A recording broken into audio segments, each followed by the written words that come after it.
बिल्कुल, यहाँ चैप्टर 75 का हिंदी अनुवाद बिना किसी कटौती के प्रस्तुत है। अध्याय 75, असली मिशन। थम थम थम। चार घोड़े पर्वतीय जंगल में तेजी से दौड़ रहे थे और किनफेंग ने फिर से दर्द का नकली चेहरा पहन लिया। आगे समूह के नेतृत्व में सवार यांग हे जानबूझकर धीमे चल रहे थे। आकाश पहले ही अंधेरा हो रहा था, लेकिन उन्होंने अभी तक अपनी यात्रा का आधा हिस्सा भी पूरा नहीं किया था। इस असामान्य स्थिति को नोटिस करते हुए किनफेंग रास्ते भर उन्हें चुपके से देख रहा था। यांग हे का मार्ग बहुत सतर्क था, वह लगातार आसपास की यिन ऊर्जा को प्रवाहित कर रहे थे और आसपास की गतिविधियों को महसूस कर रहे थे। समूह के सबसे पीछे झांग त्यानन का सुनहरा आंतरिक ऊर्जा पूरे शरीर में प्रवाहित हो रहा था, उसकी मांसपेशियां तनी हुई थीं। और जब भी यांग हे कोई कदम उठाते, उसकी प्रतिक्रिया सबसे तेज थी। ये दोनों स्पष्ट रूप से किसी चीज के प्रति सतर्क थे। समूह पांचों गहराई में पर्वतीय जंगल में पहुंचे। चारों तरफ अंधेरा था और ऊंचे पेड़ परत दर परत खड़े थे। यांग हे ने फिर से अपने घोड़े को रोका और 1000 मील का घोड़ा धीरे धीरे थम गया। उन्होंने कहा, सभी, अब काफी देर हो गई है। जब हमारे पास यह अवसर है तो क्यों न थोड़ी देर विश्राम करें और कुछ खा लें। किनफेंग की भौहें तनी। पर्वतीय जंगल में यात्रा करने का एक नियम था, यदि कोई लंबे समय के लिए विश्राम करना चाहता है तो अंधेरे में भोजन नहीं करना चाहिए, क्योंकि आग और भोजन की खुशबू पहाड़ी आत्माओं और जंगली राक्षसों को आकर्षित कर सकती थी। यदि वे ज्यादा देर तक रुके तो वे आसानी से खतरे में पड़ सकते थे। यांग हे ने घोड़े से उतरकर अपने चारों तरफ देखा और फिर किसी अज्ञात स्थान से 4 सफेद झंडे निकालकर 4 दिशाओं में गाड़ दिए, दक्षिण पूर्व उत्तर पश्चिम। फिर वह झंडों के केंद्र में गए, अपना दाहिना हाथ हथेली में बदलकर जमीन पर पटक दिया। एक चमकदार हरी रोशनी उनके केंद्र से फैलने लगी और 4 सफेद झंडों से जुड़ गई और तुरंत ही एक फॉर्मेशन बन गया। ये था 100 भूतों का छठा ग्रेड 4 दिशाओं की आत्मा सील फॉर्मेशन, जो भूतों और आत्माओं से सुरक्षा करता था और अधिकांश पहाड़ी आत्माओं और जंगली राक्षसों की इंद्रियों को भी ब्लॉक कर सकता था। किनफेंग का चेहरा गंभीर हो गया। सामने वाला पक्ष तो यहाँ तक कि दिखावा भी नहीं कर रहा था। क्या ये किसी झड़प की शुरुआत थी? लॉर्डशिप, मैं अब तक आपसे कुछ छुपा रहा था और मुझे उम्मीद है कि आप मुझे माफ कर देंगे, यांग हे ने हाथ जोड़कर सम्मानपूर्वक कहा। शी जिमिंग शांत बने रहे। एक छठा ग्रेड पीक 100 भूतों का डाओइस्ट, एक छठा ग्रेड पीक दिव्य मार्शल योद्धा, जो लकड़ी के टोकन डेमन स्लेयर का भेष धारण किए हुए है, क्यूयान सिटी से भाग रहे हैं जब शहर और आम लोग तुम्हारी सबसे ज्यादा जरूरत थी। क्या आप दोनों इस तरह डेमन स्लेयर डिवीजन में होने के योग्य भी हैं? शांत स्वर के पीछे एक अज्ञात क्रोध छुपा था। किनफेंग जान गया कि यह निदेशक, जो आमतौर पर गंभीर नहीं होता, वास्तव में गुस्से में था। कांग फेलान चुपचाप किनफेंग के पास आ गए, पूरी तरह सतर्क। वातावरण तुरंत तनावपूर्ण हो गया और हवा की मोटाई दलदल जैसी लग रही थी। किनफेंग के हाथ ठंडी पसीने से भीग गए। उन्होंने यांग हे की ओर नहीं देखा, क्योंकि जब तक वह शी जिमिंग के पास खड़े हैं 100 भूतों की तकनीकें उन्हें नुकसान नहीं पहुंचा सकती। लेकिन उन्हें झांग त्यानन के प्रति सतर्क रहना था, जो छठा ग्रेड गैदरिंग फोर्स पीक योद्धा था। इतनी नज़दीकी पर दूसरा पक्ष पल में उसका सिर चूर कर सकता था, ठीक उसी तरह जैसे उसने पहले जंगल के अजगर के साथ किया था। शायद इस दबावपूर्ण वातावरण को महसूस करते हुए चारों घोड़े बेचैनी से पैर पटकने लगे। झांग त्यानन अभी भी चुप थे, बस अपनी लगाम पकड़कर अपने घोड़े की रेंग को धीरे से सहला रहे थे। तभी यांग हे ने लंबी सांस लेते हुए चुप्पी तोड़ी। ऐसा तनाव बनाने की कोई जरूरत नहीं है सभी। मेरे भाई झांग और मैं किसी प्रकार की दुर्भावना नहीं रखते। हमारी जनियांग सिटी की यात्रा केवल एक महत्वपूर्ण वस्तु की सुरक्षा और ए ग्रेड अराजकता समाप्त होने के बाद उसे सुरक्षित लौटाने के लिए है। शी जिमिंग ने ठहाका लगाया, अगर आप अभी भी पिछली घटना को बहाना बना रहे हैं तो और कहने की कोई जरूरत नहीं। पिछली घटना स्वाभाविक रूप से हॉट डेवोरिंग गो आपदा को संदर्भित करती थी। यदि यांग हे और उनका साथी वास्तव में केवल एक सितारा लकड़ी टोकन शक्ति वाले होते तो उन्हें यह मिशन देना समझ में आता। लेकिन ये दोनों छठा ग्रेड पीक मास्टर, जो एक सामान्य छोटे शहर में निदेशक बन सकते थे, अमूल्य योद्धा थे। ये जानकर कि एक बड़ी लड़ाई निकट थी, क्यूयान सिटी के उच्च पदस्थ अधिकारी उन्हें छोड़कर कोई कम महत्व वाला मिशन देने के लिए पूरी तरह पागल होने चाहिए थे। याद रखने योग्य बात, उस स्थिति में क्यूयान सिटी का बचाव सबसे महत्वपूर्ण था। हॉट डेवोरिंग गो मामला बेशक केवल तात्कालिक था। हमारा असली मिशन एक वस्तु की सुरक्षा करना और उसे लौटाना है, यांग हे ने कहा। क्यूयान सिटी के अस्तित्व से ज्यादा महत्वपूर्ण क्या हो सकता है? किनफेंग ने सहज रूप से सवाल किया। ये सुनकर यांग हे की अभिव्यक्ति थोड़ी लड़खड़ा गई। ये तब था जब झांग त्यानन ने उनके सिर हिलाए और उन्होंने धीरे से कहा, ड्रैगन दबाने वाला शिला, ड्रैगन सप्रेसिंग स्टेल। जैसे ही यह शब्द उनके मुंह से निकला, किनफेंग और अन्य दोनों ने तुरंत उन्हें देखा। लेकिन सुबह आपने स्पष्ट रूप से कहा था कि ड्रैगन दबाने वाला शिला दुश्मन के हाथ लग गया। क्या ये हो सकता है? किनफेंग को कुछ अंदाजा लग गया। क्यूयान सिटी में छोड़ा गया ड्रैगन दबाने वाला शिला नकली था। अपने छिपाए हुए रहस्य को बोलते ही यांग हे काफी राहत महसूस कर रहे थे। जैसा कि मैंने सोचा, केन फेंग ने गहरी सांस ली। दुश्मन का लक्ष्य ड्रैगन दबाने वाला शिला होना और फिर स्विच करना, ये सब बहुत अद्भुत था। क्या ये भी संभव है कि यह पूर्वानुमान सेलेस्टियल सर्विलांस नेशनल प्रीसेप्टर द्वारा किया गया हो? यह अविश्वसनीय था। केन फेंग ने सोचा, क्या मैं भविष्य में इतना अद्भुत बन पाऊंगा? और अपनी ठुड्डी को सहलाया। ऐसे मिशन से यह भी स्पष्ट हुआ कि यांग हे और उनका साथी क्यों लकड़ी टोकन डेमन स्लेयर के भेष में थे। आखिरकार, यदि दो नीले जेड टोकन लॉर्ड्स क्यूयान सिटी छोड़ते और बड़ी लड़ाई से पहले बाहर निकलते तो ये बहुत संदिग्ध होता। अगर दुश्मन को पता चलता तो वे निश्चित रूप से उनका पीछा करते और रोकते। लेकिन केन फेंग के पास अभी भी एक सवाल था, ड्रैगन दबाने वाला शिला का उपयोग वास्तव में क्या है? दुश्मन इसे क्यों हासिल करना चाहता था और क्यूयान सिटी इसे बचाने के लिए इतना प्रयास क्यों कर रही थी? इतिहास में केवल संक्षेप में इसका उल्लेख था, एक खजाना वस्तु जो किसी क्षेत्र की भाग्य लक को दबाती है। और भाग्य, एक अमूर्त चीज, अदृश्य और अप्रत्यक्ष। इसे इतना महत्व देना, ईमानदारी से कहूं, थोड़ा पेचीदा था। इसके अलावा, भाग्य किसी विशेष भूमि से संबंधित होता है। इसे केवल हटाने से क्या लाभ होगा? केन फेंग ने माथा सिकोड़ लिया। जितना अधिक वह सोचता, उतने ही अधिक सवाल उसके मन में आते। जनियांग सिटी क्यों? क्या अन्य स्वर्गीय शहरों में नहीं जाना चाहिए? शी जिमिंग ने पूछा, उनका स्वर अब शत्रुता से रहित था। केन फेंग ने मुंह मोड़ा। शी जिमिंग को ड्रैगन दबाने वाले शिला का महत्व पता था, अन्यथा उनका रवैया इतनी जल्दी नहीं बदलता। यांग हे ने कुछ नहीं छुपाया, क्यूयान सिटी के सबसे नज़दीकी स्वर्गीय शहर तक घोड़े की तेजी से भी एक पूरा दिन लगता। सड़क पर जितना अधिक समय बर्बाद होगा, हादसे की संभावना उतनी ही बढ़ जाएगी। हम जुआ नहीं खेल सकते थे। तर्कसंगत, लेकिन पर्याप्त नहीं। शी जिमिंग पूरी तरह से आश्वस्त नहीं थे।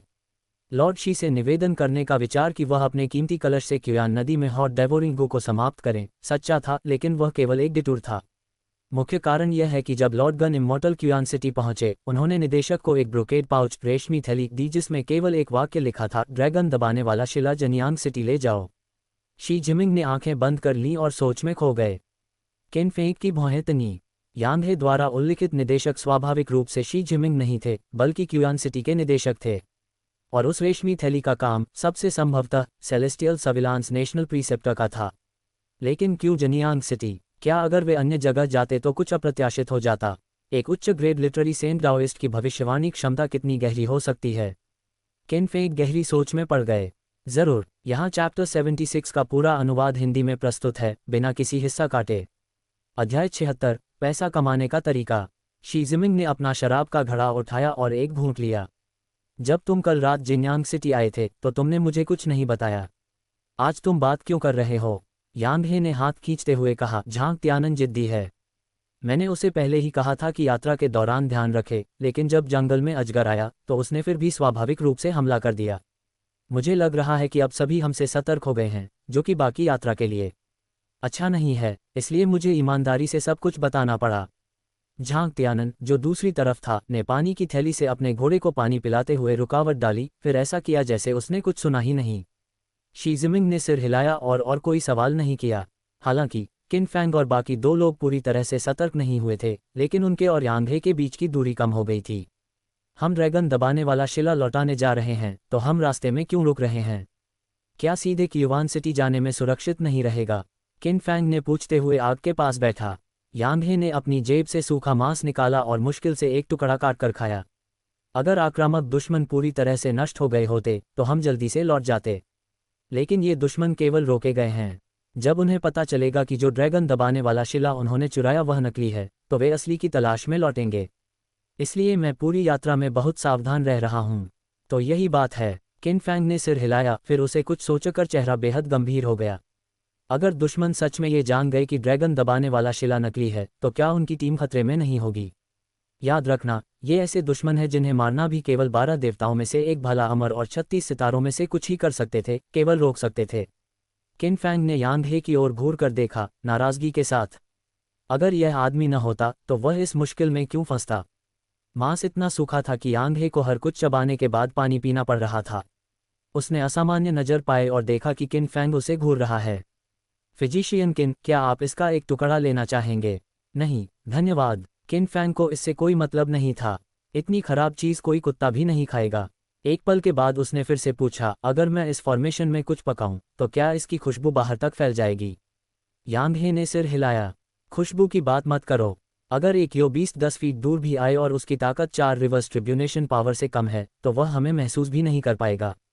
ये फॉर्मेशन सच में गुप्त कार्यों के लिए एक तेज हथियार है, किन फैंग ने अपने आप में कहा, और फिर उसने अपनी जूमी रिंग से लोहे का बर्तन निकाला, आधार सामग्री तैयार की, साफ पानी डाला और आग पर रखा। थोड़ी ही देर में लाल सूप उबालने लगा और मोहक खुशबू फैलने लगी। किन फैंग ने फिर ब्लैक मिस्ट फॉरेस्ट से इकट्ठा किए गए यो 20 टंग एक एक करके बर्तन में डाले। 1 दर्जन सांसों के बाद उसने एक टुकड़ा उठाया और अपने मुंह में डाल दिया। रस बह निकला और उसका चेहरा संतोष से भर गया। ये देखकर यांग हे के हाथ में सूखा मांस तुरंत अप्रसन्न लगने लगा। हाँ, सूखा मांस कभी आकर्षक नहीं था। किन फैंग ने शी जिमिंग, झांग तियानन और कांग फेइलान को साथ में खाने के लिए बुलाया, लेकिन यांग हे को नहीं बुलाया। शी जिमिंग ने औपचारिकता नहीं रखी, शराब पी और मांस खाया, मजे में। झांग तियानन थोड़ी हिचकिचाहट महसूस कर रहा था, लेकिन उसने सिर्फ यांग हे के हाथ में सूखा मांस देखा और उसकी हिचकिचाहट गायब हो गई। जैसे ही उसने पहला टुकड़ा मांस चबाया, वह रुक नहीं पाया। बेशक ये दोनों सिर्फ बाद में आए थे, असली व्यक्ति जिसे किन फैंग बुलाना चाहता था वह थी कांग फेइलान, क्योंकि यह उसके लिए अच्छा मौका था कि वह उसका काला घूंघट हटा दे। लेकिन दुर्भाग्य से कांग फेइलान ने सिर हिलाकर मना कर दिया, उसके बुरे इरादों को नकारते हुए। तीनों लोग लोहे के बर्तन के चारों ओर जमा हो गए, उनके चॉपस्टिक्स कभी रुकते नहीं थे, जिससे यांग हे, जो किनारे से देख रहा था, बार बार लार निगल रहा था। उसका हाथ में सूखा मांस तो कब का गायब हो गया था। अंत में यांग हे अब और नहीं रोक सका और बोला, फिजिशियन किन, क्या मैं आपके साथ खाना खा सकता हूँ? किन फैंग बेशक अस्वीकार करना नहीं चाहता था। वह सिर्फ इस आदमी को चिढ़ाना चाहता था जिसने उसे परेशानी में डाल दिया, लेकिन सीधे नकार नहीं सकता था। इसलिए उसने शालीनता से कहा, माफ़ कीजिए, मेरे पास अतिरिक्त चॉपस्टिक्स नहीं हैं। कोई बात नहीं, मेरे पास हैं। यांग हे ने उत्साहित होकर कहा, वास्तव में अपनी जेब से चॉपस्टिक्स निकाले। शाबाश। किन फैंग ने मुंह खोला। यांग हे बर्तन की ओर आया और झांग तियानन को, जो मांस में मग्न था, अपने पैर से टटोला। उनके पास ड्रैगन दबाने वाला शिला की रक्षा करने का महत्वपूर्ण कार्य था, इसलिए दोनों एक साथ सतर्क नहीं रह सकते थे। 4 दिशाओं की स्पिरिट सीलिंग फॉर्मेशन से सुरक्षा होने के बावजूद कम से कम एक व्यक्ति को सतर्क रहना था। कौन जानता था? झांग तियानन ने केवल यांग हे को देखा और फिर तुरंत अपना सिर नीचे किया और लाल सूप से मांस निकालता रहा, उसका मुंह कभी रुकता नहीं था। झांग तियानन, बहुत दूर मत जाओ, यांग हे ने दांत पीसते हुए कहा। झांग तियानन ने यो बीस्ट का मांस निगल लिया, फिर से देखा।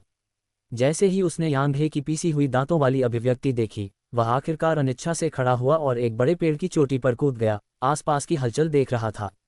और यांग हे को आखिरकार अपनी इच्छा पूरी हुई, वह लोहे के बर्तन के पास खड़ा होकर लाल सूप से स्वादिष्ट भोजन खाने लगा। यह मांस। यांग हे की आंखें खुल गईं। स्वाद थोड़ा तीखा था लेकिन बेहद सुगंधित और चबाने पर रस से भरपूर था। स्वादिष्ट, वास्तव में स्वादिष्ट, यह क्या चीज़ है? यांग हे ने जल्दी जल्दी चॉपस्टिक्स घुमाते हुए कहा, डरते हुए कि अगर वह धीमा रहा तो पर्याप्त नहीं ले पाएगा। इसे हॉट पॉट कहा जाता है, शी जिमिंग ने धीरे धीरे कहा और शराब का एक घूंट लिया। Hot pot. यांग हे थोड़ी देर के लिए स्तब्ध रहा, लेकिन उसकी हरकतें नहीं रुकीं। मुंह में एक टुकड़ा मांस डालते हुए उसने बड़बड़ाया, जिसने इसे बनाया वह वास्तव में प्रतिभाशाली है। आप सच में अच्छे स्वाद वाले हैं। किन फैंग ने अपनी भौं उठाए और बिना देखे कहा, सिर्फ प्रतिभाशाली नहीं, वह एक बार में आने वाली पीढ़ी का प्रतिभा है। बिना दृष्टि और सामान्य लोगों से बहुत अधिक बुद्धि के ऐसी मिठाई कैसे बनाई जा सकती है? कांग फेइलान ने यह सुनकर किन फैंग को अजीब निगाहों से देखा। शी जिमिंग अब और नहीं सुन सका और फेंका, बदबू वाला बच्चा, थोड़ा शर्म करो। यांग हे स्टार्टल्ड हुआ, फिर जल्दी से प्रतिक्रिया दी, फिजिशियन किन, क्या आपने ये हॉट पॉट बनाया?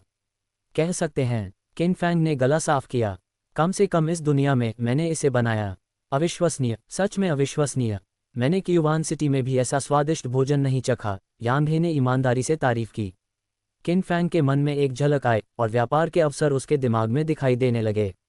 वांग्यू रेसिडेंस की स्थिति जिन्यांग सिटी में नंबर 1 रेस्टोरेंट के रूप में पहले ही अधिक थी।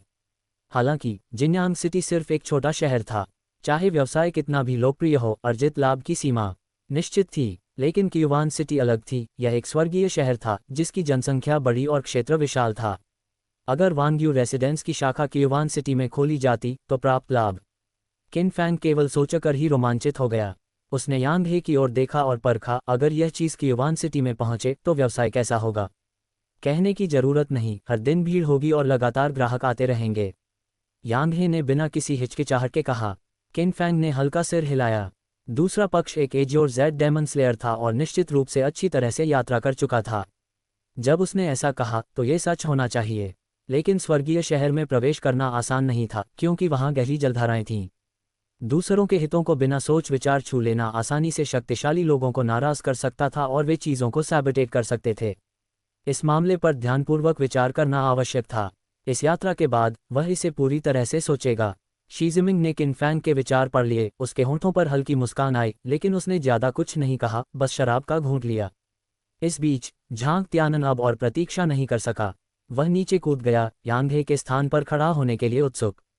इसके बाद यांग हे और झांग त्यानन की अदला बदली की गति तेजी से बढ़ी, केवल तब रुकी जब हॉटपॉट का मांस पूरी तरह खत्म हो गया। भोजन खत्म होने के बाद यांग हे ने सभी निशान मिटा दिए और पांचों लोग अपने घोड़ों पर वापस चढ़ गए।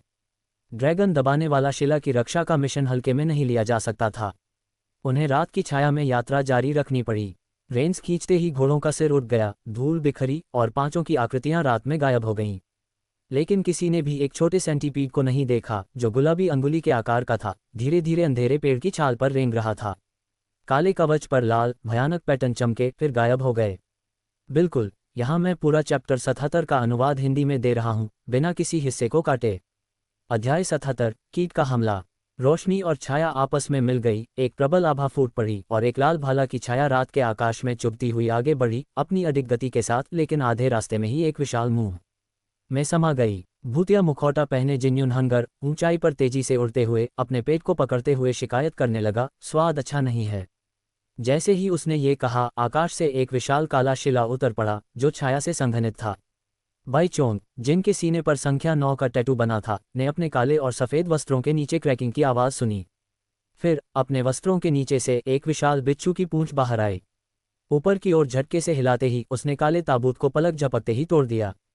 बाई चोंग के हाथ में 3 सिर और 6 भुजाओं वाला एक भूत बुद्ध की मूर्ति था। मूर्ति का पेट हलचल करने लगा और कुछ ही समय में उसने अवशेषों का ढेर उगल दिया। ये ड्रैगन दबाने वाला शिला वास्तव में नकली है, भूत बुद्ध की मूर्ति बोली। उसका स्वर ऐसा था जैसे सब कुछ उसकी उम्मीद के अनुसार हो रहा हो। असली शिला कहाँ है? बाई चोंग ने पूछा। मैं इसका हिसाब नहीं लगा सकता। ये निश्चित रूप से वह बूढ़ा आदमी होगा जिसने स्वर्गीय रहस्यों की रक्षा की है, लेकिन यह निश्चित है कि ड्रैगन दबाने वाला शिला क्यूआन सिटी में नहीं है। भूत बुद्ध हंसा। बाई चोंग ने बेपरवाही से कहा, वे जानते हैं कि ड्रैगन दबाने वाला शिला नकली है, फिर भी वे हमें रिलेंटलेसली पीछा कर रहे हैं। लगता है कि वे चाहते हैं कि कोई असली ड्रैगन दबाने वाले शिला को क्यूआन सिटी तक पहुंचाए। आखिरकार ड्रैगन की आत्मा ड्रैगन वीन भूमि से बहुत समय तक बाहर नहीं रह सकती। भूत बुद्ध ने पहले ही इसकी कल्पना कर ली थी और फिर पूछा, बाई चोंग, क्या तुम्हारे गुप्तचर ने कुछ पाया? एक पल रुको। काले और सफ़ेद वस्त्रों के नीचे हलचल की आवाज़ उठी और गिरी। कुछ ही समय बाद बाई चोंग ने फिर कहा, मुझे लगता है कि मैंने इसे ढूंढ लिया है। स्विश, प्रबल तलवार की ऊर्जा लहरों की तरह परत दर परत बाई चोंग और अन्य उड़ रहे व्यक्ति की ओर चली। जिन्युन हंगर का फूला हुआ पेट हिला और वॉइड रियल्म का मुंह फिर से प्रकट हुआ, सभी तलवार की ऊर्जा को निगलते हुए। स्वादिष्ट नहीं है, मज़ा नहीं आया, जिन्युन हंगर ने शिकायत की, पेट रगड़ते हुए। भूत बुद्ध हंसा, चूंकि हमने इसे ढूंढ लिया है, चलो थोड़ा और खेलते हैं। जैसे ही उसने ये कहा, मूर्ति की 6 भुजाओं के बीच वाली जोड़ी हाथ आपस में जुड़ गई। वॉइड रियल्म में एक काली रेखा ने अंतरिक्ष को काटा और एक असीम उदासीन द्वार खोला। बुद्ध ने कहा, सभी जीव अज्ञानी हैं। उदासीन द्वार की गहराई से अजीब कान पिघलाने वाली गर्जनें उठीं। अनगिनत राक्षस, न पूरी तरह मानव न पूरी तरह जानवर, उदासीन द्वार से बाहर निकले और पीछे से उनका पीछा कर रहे समूह पर टूट पड़े। ये भूत बुद्ध की दिव्य क्षमता थी, पुनर्जन्म के 6 मार्ग, जानवरों का मार्ग। साथ ही बाई चोंग और अन्य व्यक्ति रुके, मुड़े और लड़ाई फिर से शुरू हुई। दूसरी ओर किन फैंग और उनका समूह अभी भी अपनी यात्रा पर थे। रात में पहाड़ी जंगलों में दृश्यता हमेशा कम रहती है, खासकर पुराने जंगलों की गहराई में जहां चांदनी विशाल पेड़ों की शाखाओं से ढकी होती है। केवल कुछ किरणें दरारों से गुजर पाती हैं, जिससे छायाएं बिखरी हुई दिखाई देती हैं। सौभाग्य से यांग हे ने 100 घोस्ट्स डाओ परंपरा के तरीकों का उपयोग करते हुए लगातार उनके मार्ग पर हरे चमकते घोस्ट फायर जलाए, जिससे सभी दिशा को पहचान सकते थे और आगे बढ़ सकते थे। शायद रात के आवरण के कारण यांग हे की गति बहुत तेज थी, लेकिन वह हर थोड़े थोड़े समय में रुकता, आसपास का निरीक्षण करता और फिर आगे बढ़ता। इस यात्रा के दौरान झांग त्यानन समूह के बिल्कुल पीछे रहे और अपनी स्थिति कभी नहीं बदली। बेशक किन फैंग का दर्द का मुखौटा भी कभी नहीं हटाया गया। रात असामान्य रूप से शांत थी, केवल पत्तों की सरसराहट थी जब हल्की हवा बह रही थी। अचानक एक घोड़ा हाँकता है और कोई अपने घोड़े को रोक देता है। लेकिन ये यांग हे नहीं था जो आगे बढ़ रहा था, बल्कि झांग त्यानन अंतिम पंक्ति में। अन्य लोग हलचल सुनते हैं और जल्दी से अपनी लगाम खींचते हैं। क्या हुआ? यांग हे ने भौहें सिकोड़ते हुए पूछा। आवाज सही नहीं लग रही, झांग त्यानन ने उतरते हुए अपने आसपास सतर्कता से देखा। ये पहली बार था जब उसने बोला। वह छठी ग्रेट गैदरिंग फोर्स के शिखर का मार्शल आर्टिस्ट था और उसकी दृष्टि और सुनने की क्षमता आम लोगों से कहीं बेहतर थी। यहाँ तक कि सर्दियों में भी रात के समय पूरे जंगल में इतनी चुप्पी संभव नहीं थी, और पत्तों के बीच हवा की सरसराहट थोड़ी अधिक हो रही थी। अन्य लोग उसे सुनकर जल्दी से अनियमितता पहचानते हैं। सभी उतरते हैं, उनके चेहरे पर सतर्कता होती है। वे काफी समय तक प्रतीक्षा करते हैं, लेकिन उनके चारों ओर कोई हलचल नहीं होती। केवल सरसराहट बढ़ती जाती है, मानो सीधे उनके कानों के पास हो, जिससे वे परेशान और असहज महसूस करते हैं। किन फैंग निगलता है, सतर्कता से शी जिमिंग के पास छिप जाता है। सुरक्षित रहने के लिए उसने अपनी पुतली तकनीक का उपयोग कर चारों ओर देखा। देखना बेहतर नहीं था। जैसे ही उसने देखा, उसका दिल गले में आ गया। उसकी दृष्टि में हरी यिन की ऊर्जा फैली हुई थी और यिन की ऊर्जा के अलावा घने अनगिनत लाल बिंदु थे जो इकट्ठा हो रहे थे और करीब आ रहे थे। वे थे कीड़े। किन फैंग ने चेतावनी स्वर में फुसफुसाया। जैसे ही उसने ये कहा, दाईं ओर से हथेली के आकार का एक तितली सा कीट तीव्रता से हमला करने आया। इसके नुकीले मुंह के हिस्से और पूंछ की सुई भूतिया हरे प्रकाश में चमक रही थी, जिससे सिर पर ठंडा रौनगत सा उतर गया। कीट बेहद तेज था। जब इसकी भिनभिनाहट शुरू हुई, ये 5 लोगों के सामने प्रकट हुआ। दुर्भाग्य से उसने गलत शिकार चुना। सांग फीलान ने अपनी कमर से एक छुरी निकाली, चांदी की चमक हुई और तितली सा कीट तुरंत 2 हिस्सों में कट गया और जमीन पर गिर गया। हालांकि सभी ने अपनी सतर्कता नहीं खोई, क्योंकि उसी क्षण आसपास के कीड़े पहले ही इकट्ठा हो गए थे, उन्हें घेरे में ले लिया। वे आकार में भिन्न थे, विचित्र रूप के थे और भयावह दिखाई दे रहे थे। किन फैंग को तुरंत याद आया कि वांग्युए निवास में मजबूत आदमी ने क्या कहा था, और उसका चेहरा गंभीर हो गया। हमें क्यूयुआन सिटी पर हमला करने वालों ने पकड़ लिया है। क्रंच क्रंच, हिस हिस, विभिन्न कीटों की आवाजें उठीं और गिरीं, जैसे विषैले सांप अपने जहर फेंकने से पहले फुफकार रहे हों। वे भी चेतावनी दे रहे थे कि वे हमला करने वाले हैं। यांग हे ने 8 सफ़ेद झंडे निकाले और हवा में फेंके। एक फुसफुसाहट के साथ 8 सफ़ेद झंडे तुरंत 8 दिशाओं में उतर गए। उसने रुकावट नहीं डाली, जल्दी से अपनी उंगली काटी और उसका खून झंडों में गिरा। सफ़ेद झंडे लाल प्रकाश उत्सर्जित करने लगे, और जब कोई कीट झंडों के क्षेत्र में कदम रखता, अज्ञात शक्ति द्वारा उसे पाउडर में बदल दिया जाता। ये था 8 दिशीय निषिद्ध दीवार गठन, जो झंडों में भूतों को बंद करता और उन्हें महत्वपूर्ण रक्त से जोड़ता। ये किसी भी चीज़ के प्रवेश को रोक सकता था, लेकिन ये गठन अजेय नहीं था। बाहर के कीटों की शक्ति अलग अलग थी। 8 दिशीय निषिद्ध दीवार गठन अधिकतम 2 चरण के आपदा शक्ति वाले कीटों को रोक सकता था, लेकिन अधिक शक्तिशाली अस्तित्वों को तुरंत समाप्त नहीं कर सकता। जैसा कि उम्मीद थी, अनगिनत कीटों के मरने के बाद 3 चरण से कम आपदा शक्ति वाले कीटों ने रास्ता बदल दिया और बड़े मजबूत कीट सामने आए। उनमें परिपक्व आकार के बिच्छू थे जो पूरी तरह से बैंगनी रोशनी में चमक रहे थे। वहां मांसयुक्त गोले के रूप में कीड़े थे जो नुकीली कांटों से ढके थे। 8 जोड़ी पंखों वाले बड़े मधुमक्खी नुमा प्राणी थे, और जो सबसे अधिक किन फैंग के बाल खड़े कर गया, वह एक विशाल सेंटीपीड था, अन्य कीटों से घिरा हुआ, अपने शरीर को लपेटे हुए। पूरी लंबाई बढ़ाए बिना भी उसकी उठी हुई काया किन फैंग को ऊपर देखने पर मजबूर कर रही थी। विशाल सेंटीपीड के हुक जैसी टांगें हिल रही थीं और झूल रही थीं। उसके नुकीले दांत आपस में टकरा रहे थे और एक पियर्सिंग चीख निकली। वे प्रबल आक्रामक कीड़े अचानक 5 लोगों पर टूट पड़े। बिल्कुल, यहाँ चैप्टर 78 मुशिशी का पूरा हिंदी अनुवाद है, बिना किसी टेक्स्ट को काटे। अध्याय 78 मशिशी। झांग त्यानन सबसे पहले आगे बढ़ा, उसके मुट्ठियों से सुनहरी रोशनी फूट पड़ी। यह एक गैदरिंग फोर्स तकनीक थी जिसमें उसका कीची एक बिंदु पर केंद्रित होता था ताकि अधिकतम शक्ति उत्पन्न हो सके। उसने जोरदार मुक्का मारा और यह सबसे तेज 8 पंख वाले मधुमक्खी पर लगा। हालांकि किन फैंग ने जो भारी विनाश की कल्पना की थी, वह नहीं हुआ। इसके बजाय वहां एक धात्विक क्लैंग की आवाज आई, बेहद तीखी। 8 पंख वाली मधुमक्खी के एक पंख को गिरा दिया गया, लेकिन बाकी 7 पंख तेजी से फड़फड़ाते रहे और तूफान उठ गया।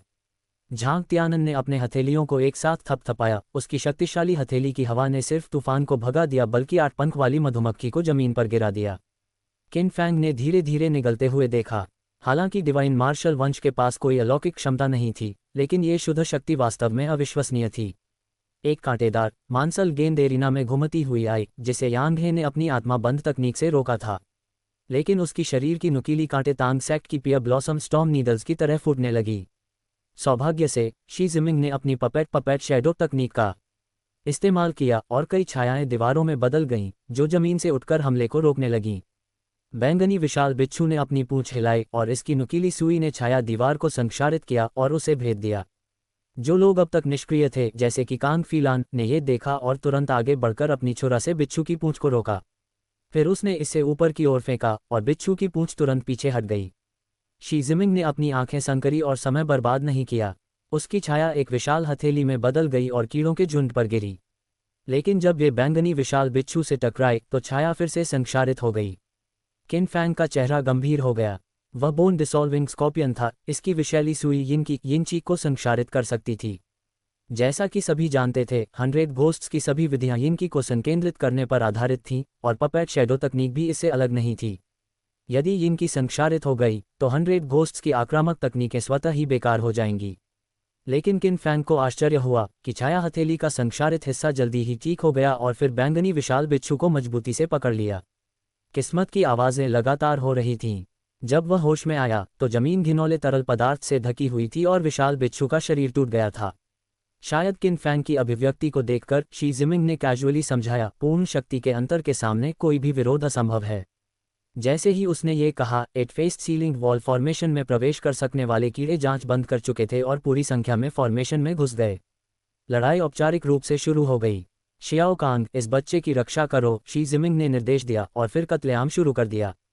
यांग हे और बाकी लोग भी पीछे नहीं रहे। टुकड़े हुए अंग उड़ रहे थे, रस छींटे मार रहे थे और कीड़ों की चीखें उठ रही थीं और गिर रही थीं। ये समझ में आता था, एक 5th rank, 2 6th rank peak और फॉर्मेशन से मिलने वाला बूस्ट, चाहे कितने भी कीड़े हों, वे समूह को हानि नहीं पहुंचा सकते थे। कांग फीलान किन फैंग की रक्षा कर रही थी, किसी भी भटकते कीड़े को हटाते हुए। अपनी उपस्थिति बढ़ाने के लिए किन फैंग ने अपने पैरों के पास मरते कीड़े को देखा और बाइकों का इस्तेमाल करते हुए झुककर उसे अंतिम प्रहार दिया। हालांकि उसके क्रियाएं अर्थहीन थीं, लेकिन उसे हत्या चुराने की संतुष्टि मिली। मैं पूरी तरह से बेकार नहीं हूं, किन फैंग ने सोचा, जैसे ये स्वाभाविक ही था। स्थिति शानदार थी। झुंड को साफ करना और रास्ता खोलना केवल समय की बात थी। लेकिन तभी शी जिमिंग ने जैसे कुछ महसूस किया और चिल्लाया, पीछे हटो। बाकी लोग नहीं समझ पाए कि क्यों, लेकिन उन्होंने पालन किया। जैसे ही यह कहा गया, जमीन पर काले छायाएं तुरंत 3 दीवारों में बदल गईं, 10 फीट मोटी, सामने की दिशा को रोकने के लिए। लेकिन केवल एक पलक झपकते ही ये तीनों दीवारें चकनाचूर हो गईं। शी जिमिंग ने गरजते हुए आवाज निकाली और उसके मुंह के कोने से थोड़ा खून बह गया। यांग हे काफी चकित था। शी जिमिंग ने अभी जो 3-fold फ्लोइंग शेडो वॉल का इस्तेमाल किया, वह बेहद कठिन और शक्तिशाली रक्षात्मक तकनीक थी। इसे एक झटके में कौन तोड़ सकता है। छायाएं पानी की तरह फैल गईं, धीरे धीरे अंधकार में विलीन हो गईं। सबने जल्दी से आगे देखा। उन्होंने देखा कि विशाल शतपथ, जो पहले कीड़ों से घिरा हुआ था, उसका कवच इंच दर इंच टूट रहा था। उसका शरीर भी लगातार सिकुड़ रहा था। केवल कुछ ही सांसों में विशाल शतपथ सीधे उनके सामने एक मानव रूप में बदल गया। वह पतला था, काले और सफ़ेद वस्त्र पहने हुए, चेहरे पर भूत का मुखौटा था और उसके सीने पर संख्या 9 बनी हुई थी। ये व्यक्ति स्वाभाविक रूप से बाईचोंग था। बाईचोंग के प्रकट होते ही आसपास की कीड़े की लहर पीछे हट गई। यांग हे और बाकी लोगों ने भौहें चढ़ाईं। विरोधी से निकलने वाला हल्का दबाव उनके सिर की खाल को झंझोड़ रहा था और वे विरोध करने की हिम्मत भी नहीं कर पा रहे थे। लेकिन वे ये जानने के लिए भी उत्सुक थे, एक पूरी तरह से ठीक शतपथ कैसे मानव रूप में बदल सकता है। शी जिमिंग, जो अच्छी तरह से यात्रा कर चुका था, गंभीर अभिव्यक्ति के साथ बोला, इंसेक्ट मास्टर का इंसेक्ट फ्यूजन क्लोन तरीका। इंसेक्ट मास्टर, यांग हे ने चौंक कर कहा। झांग त्यानन की आंखें बड़ी हो गईं और उसके मांसपेशियां तन गईं। किन फैंग ने ये 2 शब्द सुने और उसका हृदय अवर्णनीय रूप से द्रवित हो गया। तो इंसेक्ट मास्टर भी एक वंश था, लेकिन 100 घोस्ट्स, डिवाइन मार्शल और लिटरेरी सेंट की साधनाओं की तुलना में इस वंश में उन्नति का रास्ता पागलपन के समान था। सबसे पहले इस वंश में प्रवेश करने के लिए बच्चे के पेट में जीवन बंधित कीड़ा डालना पड़ता था। जैसे जैसे उम्र बढ़ती, शरीर में जीवन बंधित कीड़ा भी बढ़ता, अंदरूनी अंगों को खा जाता और केवल एक खोल रह जाता। इस प्रक्रिया में इंसेक्ट मास्टर अपनी डिवाइन सोल को जीवन बंधित कीड़े में विलय कर देता और स्वयं की जगह ले लेता।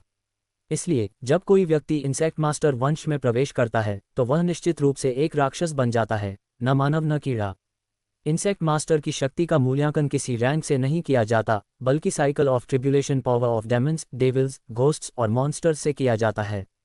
इंसेक्ट फ्यूजन क्लोन तरीका तब होता है जब इंसेक्ट मास्टर अपनी डिवाइन सोल को किसी कीड़े में डाले और कीड़े के माध्यम से क्लोन उतारे। हालांकि चून की डिवाइन सोल अधूरी होती है, ये तरीका शक्ति को गंभीर रूप से कम कर देता, लेकिन यांग हे ने अपने दिमाग में जानकारी याद करते हुए गंभीर चेहरा बनाया। भले ही विरोधी की शक्ति गंभीर रूप से कम हो, वह शी जिमिंग की 3-fold फ्लोइंग शैडो वॉल को तुरंत तोड़ सकता था।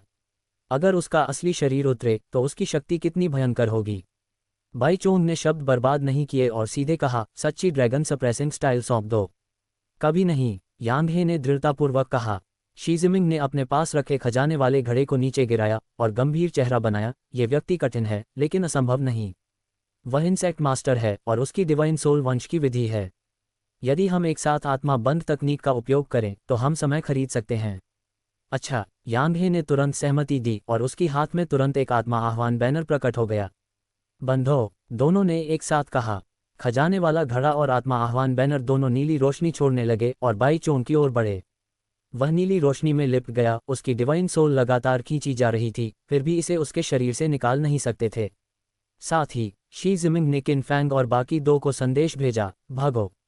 शी जिमिंग की शक्ति से वह प्राकृतिक रूप से बता सकता था कि यह क्लोन कम से कम 6 टन ट्रिब्यूलेशन पावर का था। वह इसका सामना नहीं कर सकता, इसलिए अब केवल उसे नियंत्रित करना, तीनों के बचने का समय खरीदना ही विकल्प था। ड्रैगन सप्रेसिंग स्टाइल को विरोधी के हाथों नहीं पड़ना चाहिए। किन फैंग ने झिझक दिखाई, लेकिन कांग फीलान ने उसे कमर से उठाया। फिर उसका शरीर हल्का महसूस हुआ और दोनों तुरंत घोड़े पर चढ़ गए। झांग त्यानन को देखते हुए उसकी आंखों में संघर्ष केवल एक पल तक रहा। उसने पैरों से जमीन को धक्का दिया, 1000 माइल सटेट पर छलांग लगाई और रेंस खींचा, जिससे घोड़ा हाँकने लगा। लेकिन जैसे ही तीनों चलने वाले थे, एक भयंकर दबाव ने उन्हें घेर लिया। घोड़ों के खुर कमजोर हो गए और वे जमीन पर घुटनों के बल गिर गए, जिससे तीनों असमर्थ हो गए। तुमने अभी जो कहा था उस एक वाक्य से मैं पूरी तरह सहमत हूं, बाई चोंग ने उदासीनता से कहा। पूर्ण शक्ति के अंतर के सामने कोई भी विरोध असंभव है। जैसे ही उसकी आवाज गिरी, आसपास की ऊंची पेड़ें ढह गईं। चांदनी केवल एक पल के लिए बिखरी, फिर एक विशाल काली छाया ने उसे ढक लिया। सब ऊपर देखने लगे, उनके चेहरे पूरी तरह से भयभीत थे।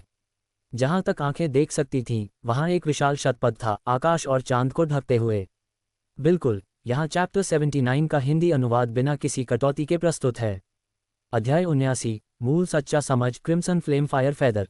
बाई चोंग आकाश में लहराता हुआ घूमा और फिर नीचे झपट पड़ा।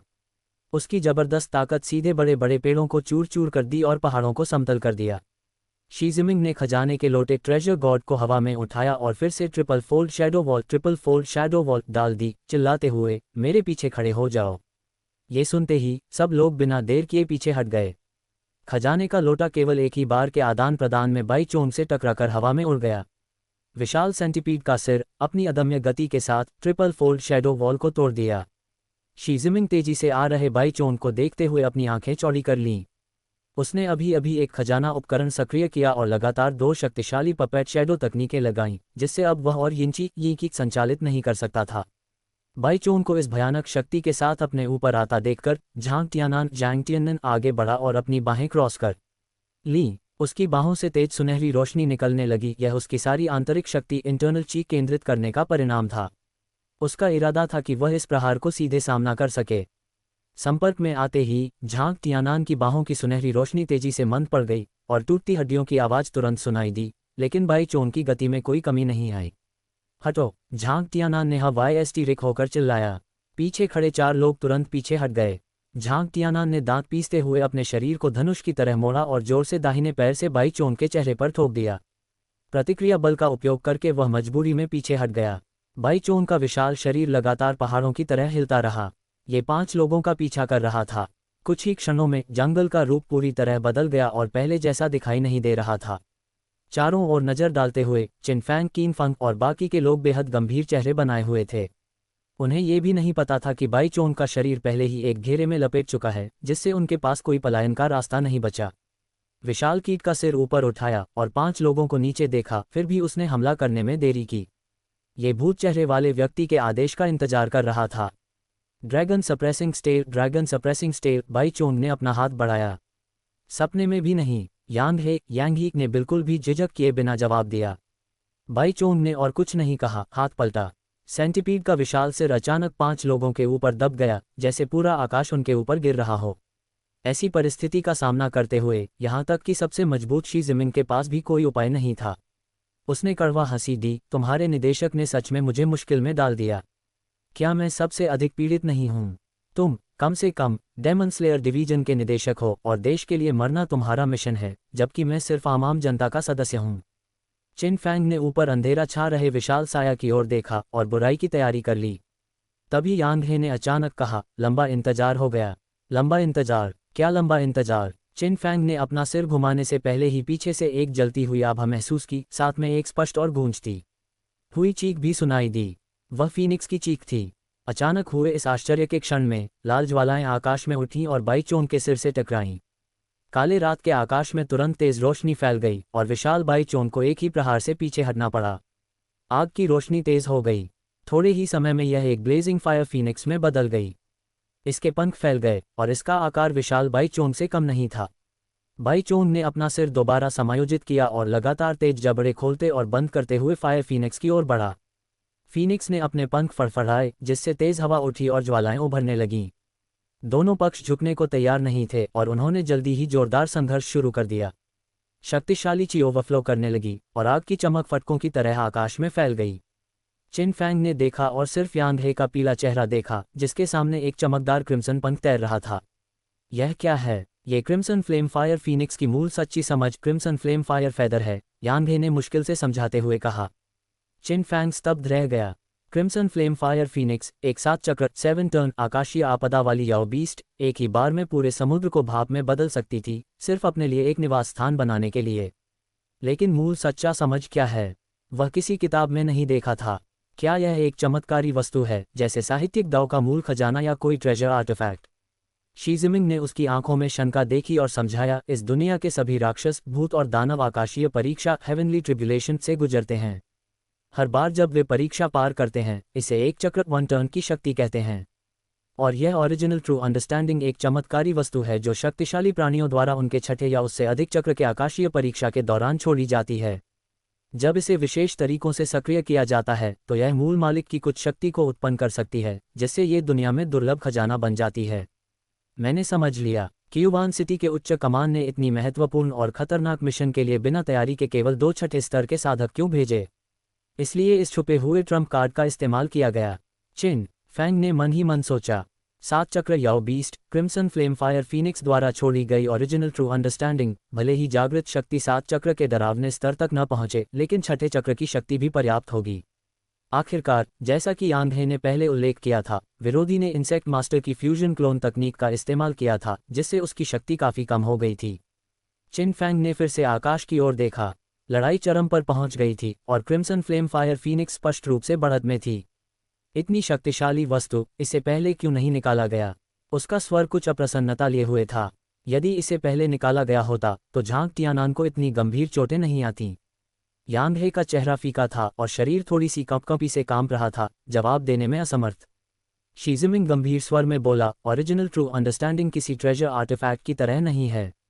इसकी कीमती बात सिर्फ इसकी शक्ति में नहीं है, बल्कि यह इस तथ्य में भी है कि यह केवल एक बार उपयोग की जाने वाली कंज्यूमेबल वस्तु है। इसके अलावा अलग अलग ओरिजिनल ट्रू अंडरस्टैंडिंग को सक्रिय करने के अलग अलग तरीके होते हैं। कुछ को वाइटल ची चाहिए, कुछ को लिटरेरी ची, कुछ को यिन ची, और कुछ तो उपयोगकर्ता की जीवन अवधि भी खा जाते हैं। क्या ये हो सकता है? चिन फैंग ने यांग हे की ओर देखा। उसका अप्रसन्न चेहरा अब भावनाओं और दुख से भर गया। ये व्यक्ति वास्तव में अपनी जीवन अवधि का बलिदान देकर ओरिजिनल ट्रू अंडरस्टैंडिंग को सक्रिय कर रहा था, सिर्फ उन्हें आशा की एक झलक देने के लिए। ऐसा निस्वार्थ आत्मा। इसी समय शी जिमिंग ने जोड़ा, फीनिक्स फायर फेदर को यिन ची से सक्रिय करना पड़ता है। हालांकि यांग हे की साधना केवल छठे स्तर की है और वह अधिक समय तक टिक नहीं सकता। हमें अन्य समाधान सोचना होगा। वह सामान्य समय में साधना नहीं करता और अब वह निर्णायक क्षण पर विफल हो रहा है। चिन फैंग की भावना पूरी तरह समाप्त हो गई। फिर से देखने पर जब फायर फीनिक्स ने बाई चोन को कुछ समय के लिए दबा दिया तो इसके चारों ओर की आग की रोशनी काफी कम हो गई, स्पष्ट रूप से क्योंकि यांग हे का यिन ची समाप्त हो चुका था और वह क्रिम्सन फ्लेम फायर फेदर को सक्रिय नहीं कर सकता। बाई चोन ने दूर से अपना दाहिना हाथ इशारा किया और विशाल सेंटीपीड ने अचानक अपना शरीर सीधा कर दिया, फायर फीनिक्स के पंखों को तुरंत तोड़ दिया। फीनिक्स ने दुख भरी चीख लगाए। पफ! यांग हे भी गंभीर रूप से घायल हो गया, ताज़ा खून उगलते हुए बोला, मैं और आगे नहीं जा सकता। जैसे ही उसकी आवाज़ गिरी, क्रिम्सन फ्लेम फायर फेदर धीरे धीरे जलकर नष्ट हो गया और एक आभास भी नहीं बचा। जिसने लड़ा था वह विशाल फायर फीनिक्स भी आग में राख हो गया। बाई चोंग ने दहाड़ लगाए। शक्तिशाली हवा हड्डियों को काटती हुई तलवार की तरह जमीन में गहरे निशान छोड़ गई। शी जिमिंग ने दांत पीसते हुए फिर से अपनी पपट शैडो तकनीक का उपयोग किया और एक काली दीवार खड़ी की।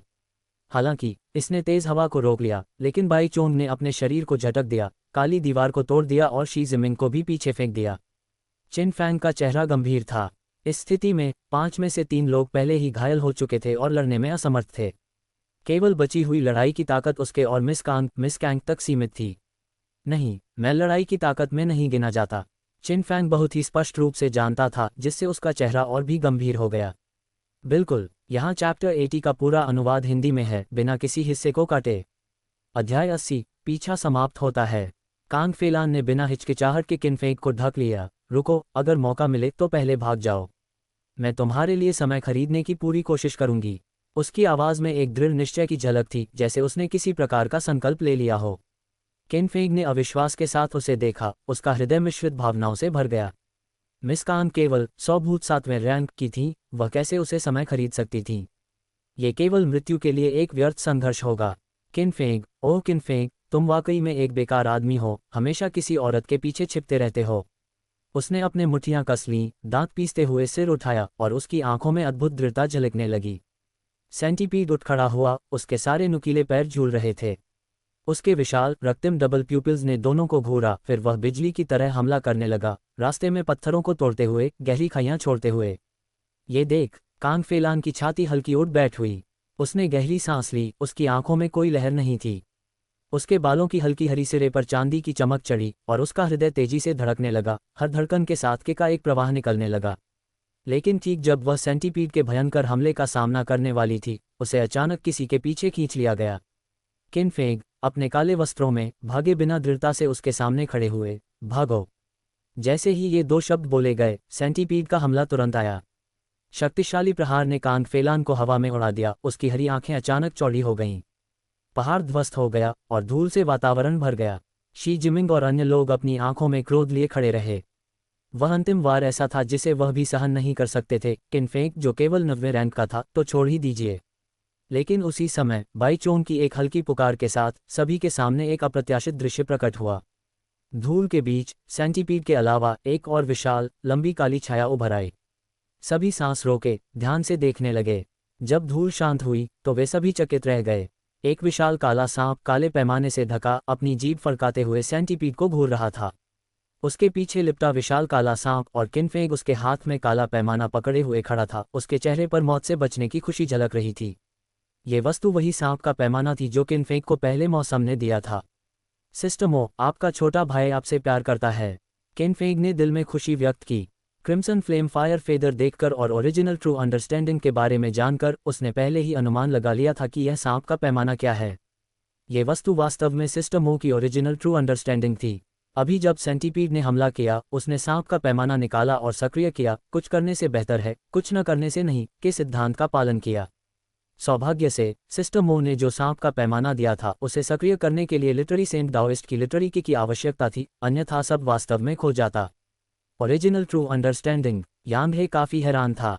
ऐसी कौन सी ओरिजिनल ट्रू अंडरस्टैंडिंग है जो उस विशाल सेंटीपीड का सामना कर सकती है? शी जिमिंग का मुंह थोड़ा खुला रह गया। उसने एक ही नज़र में पहचान लिया कि यह पैमाना ब्लैक माउंटेन ब्लैक स्नेक का था, जो ब्लैक मिस्ट फॉरेस्ट का निवासी था। वह कभी उस शक्तिशाली याओ बीस्ट की शक्ति का अनुमान लगा चुका था, लेकिन अब ऐसा प्रतीत हुआ कि उसके प्रारंभिक अनुमान काफ़ी सीमित थे। लेकिन शी जिमिंग को और अधिक हैरानी तब हुई जब उसे किनफेंग की ओर ध्यान गया। जितनी मजबूत ओरिजिनल ट्रू अंडरस्टैंडिंग होगी, उसे सक्रिय करने के लिए उतनी ही अधिक ऊर्जा की आवश्यकता होगी। फिर भी ये युवा व्यक्ति हाल ही में लिटरेरी सेंट 9वें रैंक में आया था। उसके शरीर में इतनी लिटरेरी की कैसे इतनी शक्तिशाली ओरिजिनल ट्रू अंडरस्टैंडिंग को सक्रिय कर सकती थी? तुम ठीक हो? किनफेंग ने काला पैमाना पकड़े हुए तेजी से कांग फेलान के पास पीछे हटते हुए पूछा। वह नहीं चाहता था कि वह विशाल सांप और सेंटीपीड की लड़ाई में फंसे। मैं ठीक हूँ, कांग फेलान ने शांतिपूर्वक जवाब दिया। उसकी हल्की हरी आंखों में चमक थी। हालांकि उसकी के खत्म हो गई थी, उसका हृदय अभी भी सामान्य से तेज धड़क रहा था, हालांकि उसे नहीं पता था क्यों। युद्ध क्षेत्र में विशाल सेंटीपीड और विशाल काला सांप एक दूसरे को घूर रहे थे, उनका संयुक्त दबाव हवा में लहरें पैदा कर रहा था। यह आ रहा है, कांग फेलान ने चेतावनी दी। इसका मतलब था कि किनफेंग को ओरिजिनल ट्रू अंडरस्टैंडिंग में और अधिक लिटरेरी के डालनी होगी। चिंता मत करो, किनफेंग ने शांतिपूर्वक कहा। उसका आत्मविश्वास निराधार नहीं था, यह विश्लेषण की एक श्रृंखला पर आधारित था। सांप का पैमाना सक्रिय करने में उसके लगभग 1/4 लिटरेरी के का उपयोग हुआ। शेष लिटरेरी के पर्याप्त होनी चाहिए थी ताकि प्रकट विशाल काला सांप 3 और बार हमला कर सके, है ना? सेंटीपीड ने अपने शरीर को हिलाया और विशाल काले सांप पर धक्का दिया। ये देखकर किनफेंग ने बिना सोचे समझे लिटरेरी के को पैमाने में प्रवाहित किया। साथ ही काले सांप के पैमाने हरे प्रकाश से चमक उठे। सिर्फ एक झपकी में हरी चमक सांप के मुंह में जमा हुई और सेंटीपीड की ओर फेंकी गई। धम! भयानक आवाज ने आकाश और पृथ्वी को हिला दिया। सेंटीपीड गंभीर रूप से घायल हुआ, उसका शरीर पीछे गिरा और भारी रूप से ध्वस्त हुआ। अच्छा, यांगहे खुद को रोक नहीं पाए और खुश हुए। झांग तियानन की आंखों में भी आशा की झलक थी, सोच रहे थे कि शायद वे इस आपदा को पार कर सकते हैं। लेकिन शी जिमिंग का ध्यान युद्ध क्षेत्र पर नहीं था, वह किनफेंग पर था। ओह नहीं! क्या हुआ? यांगहे और अन्य दो चकित थे। शी जिमिंग की दृष्टि का अनुसरण करते हुए उन्होंने देखा कि किनफेंग का शरीर अस्थिर हो रहा था। मैंने गलत गणना की। मुझे लगा कि मेरे शरीर में लिटरेरी के से विशाल सांप 3 और बार हमला कर सकेगा, लेकिन एक ही शॉट ने मुझे पूरी तरह से खाली कर दिया। किनफेंग का चेहरा पीला हो गया, उसके सिर पर असहनीय भारीपन महसूस हुआ। कुछ सांसों में उसकी आंखें पीछे घूम गईं और वह पूरी तरह बेहोश हो गया। साथ ही उसके हाथ में काला पैमाना धूल में बदल गया और विशाल सांप का शरीर भी गायब हो गया। कांग फेलान ने तुरंत उसे पकड़ लिया और कुछ फ्लैश में शी जिमिंग और अन्य के पास पहुंची। शी जिमिंग ने उनकी स्थिति देखी। किनफेंग की अप्रत्याशित हस्तक्षेप की वजह से वे कुछ हद तक अपनी गति को बहाल कर पाए थे। शत्रु के पुनः उभरने से पहले जल्दी से भागें। समूह ने बिना शब्दों के सिर हिलाया, जाने ही वाले थे, लेकिन बाई चोंग भूत मास्क पहनकर किसी अज्ञात बिंदु पर उनके ऊपर प्रकट हो गया। उसकी काली और सफ़ेद चोगा के नीचे एक विशाल बिच्छू की पूंछ तुरंत प्रकट हुई।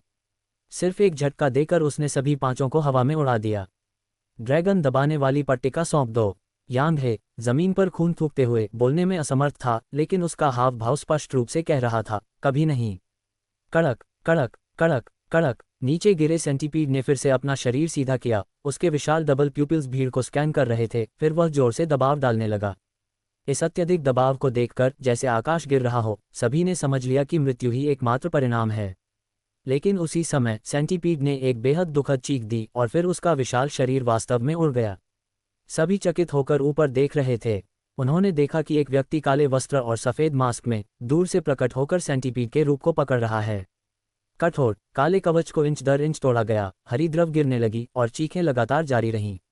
उस रहस्यमय व्यक्ति सभी के लिए भगवान के समान शक्तिशाली था। बहुत देर हो गई, है ना? बाई चोंग ने अपने आप से कहा। जैसे ही उसकी आवाज़ गिरी, एक भयानक दबाव ने उसे लॉक कर दिया, तुरंत उसके शरीर को चपेट में लिया। लेकिन कोई रक्त बहा नहीं, इसके बजाय वह अनगिनत कीटों में बदल गया जो चारों ओर बिखर गए। बाई चोंग की आवाज़ किसी अज्ञात स्थान से आई, कोई बात नहीं, मैं फिर से लड़ूंगा। जैसे ही ये शब्द बोले गए, विशाल सेंटीपीड सीधे धूल में गायब हो गया।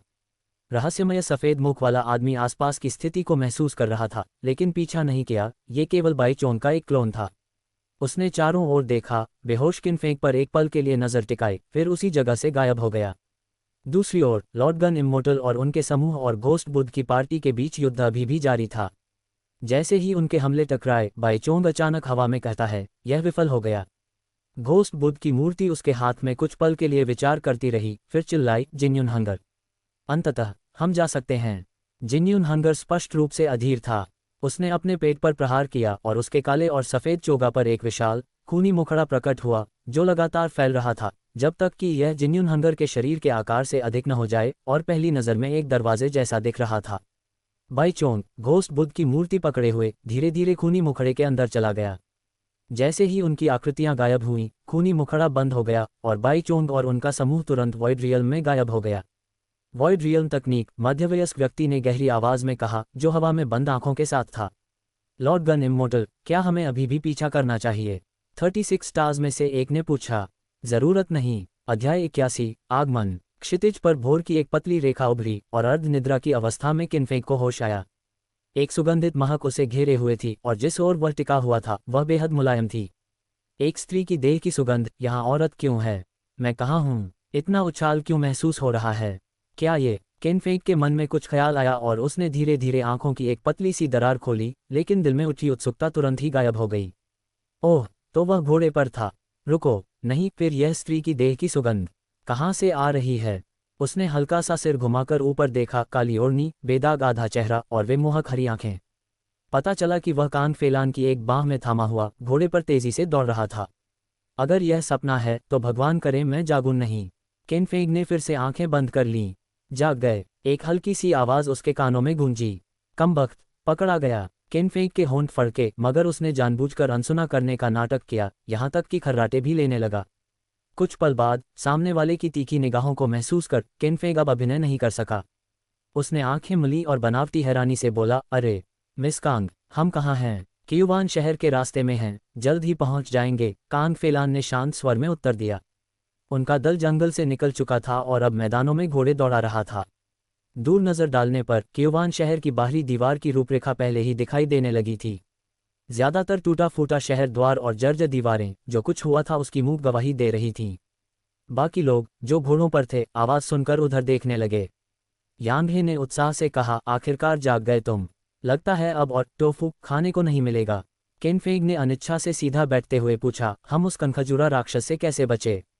जब उसकी साहित्यिक की लिटरेरी चीख को मूल सत्यबोध ने पूरी तरह खींच लिया था, तब वह बेहोश हो गया था, और बाद में क्या हुआ उसे स्वाभाविक रूप से कुछ भी याद नहीं था।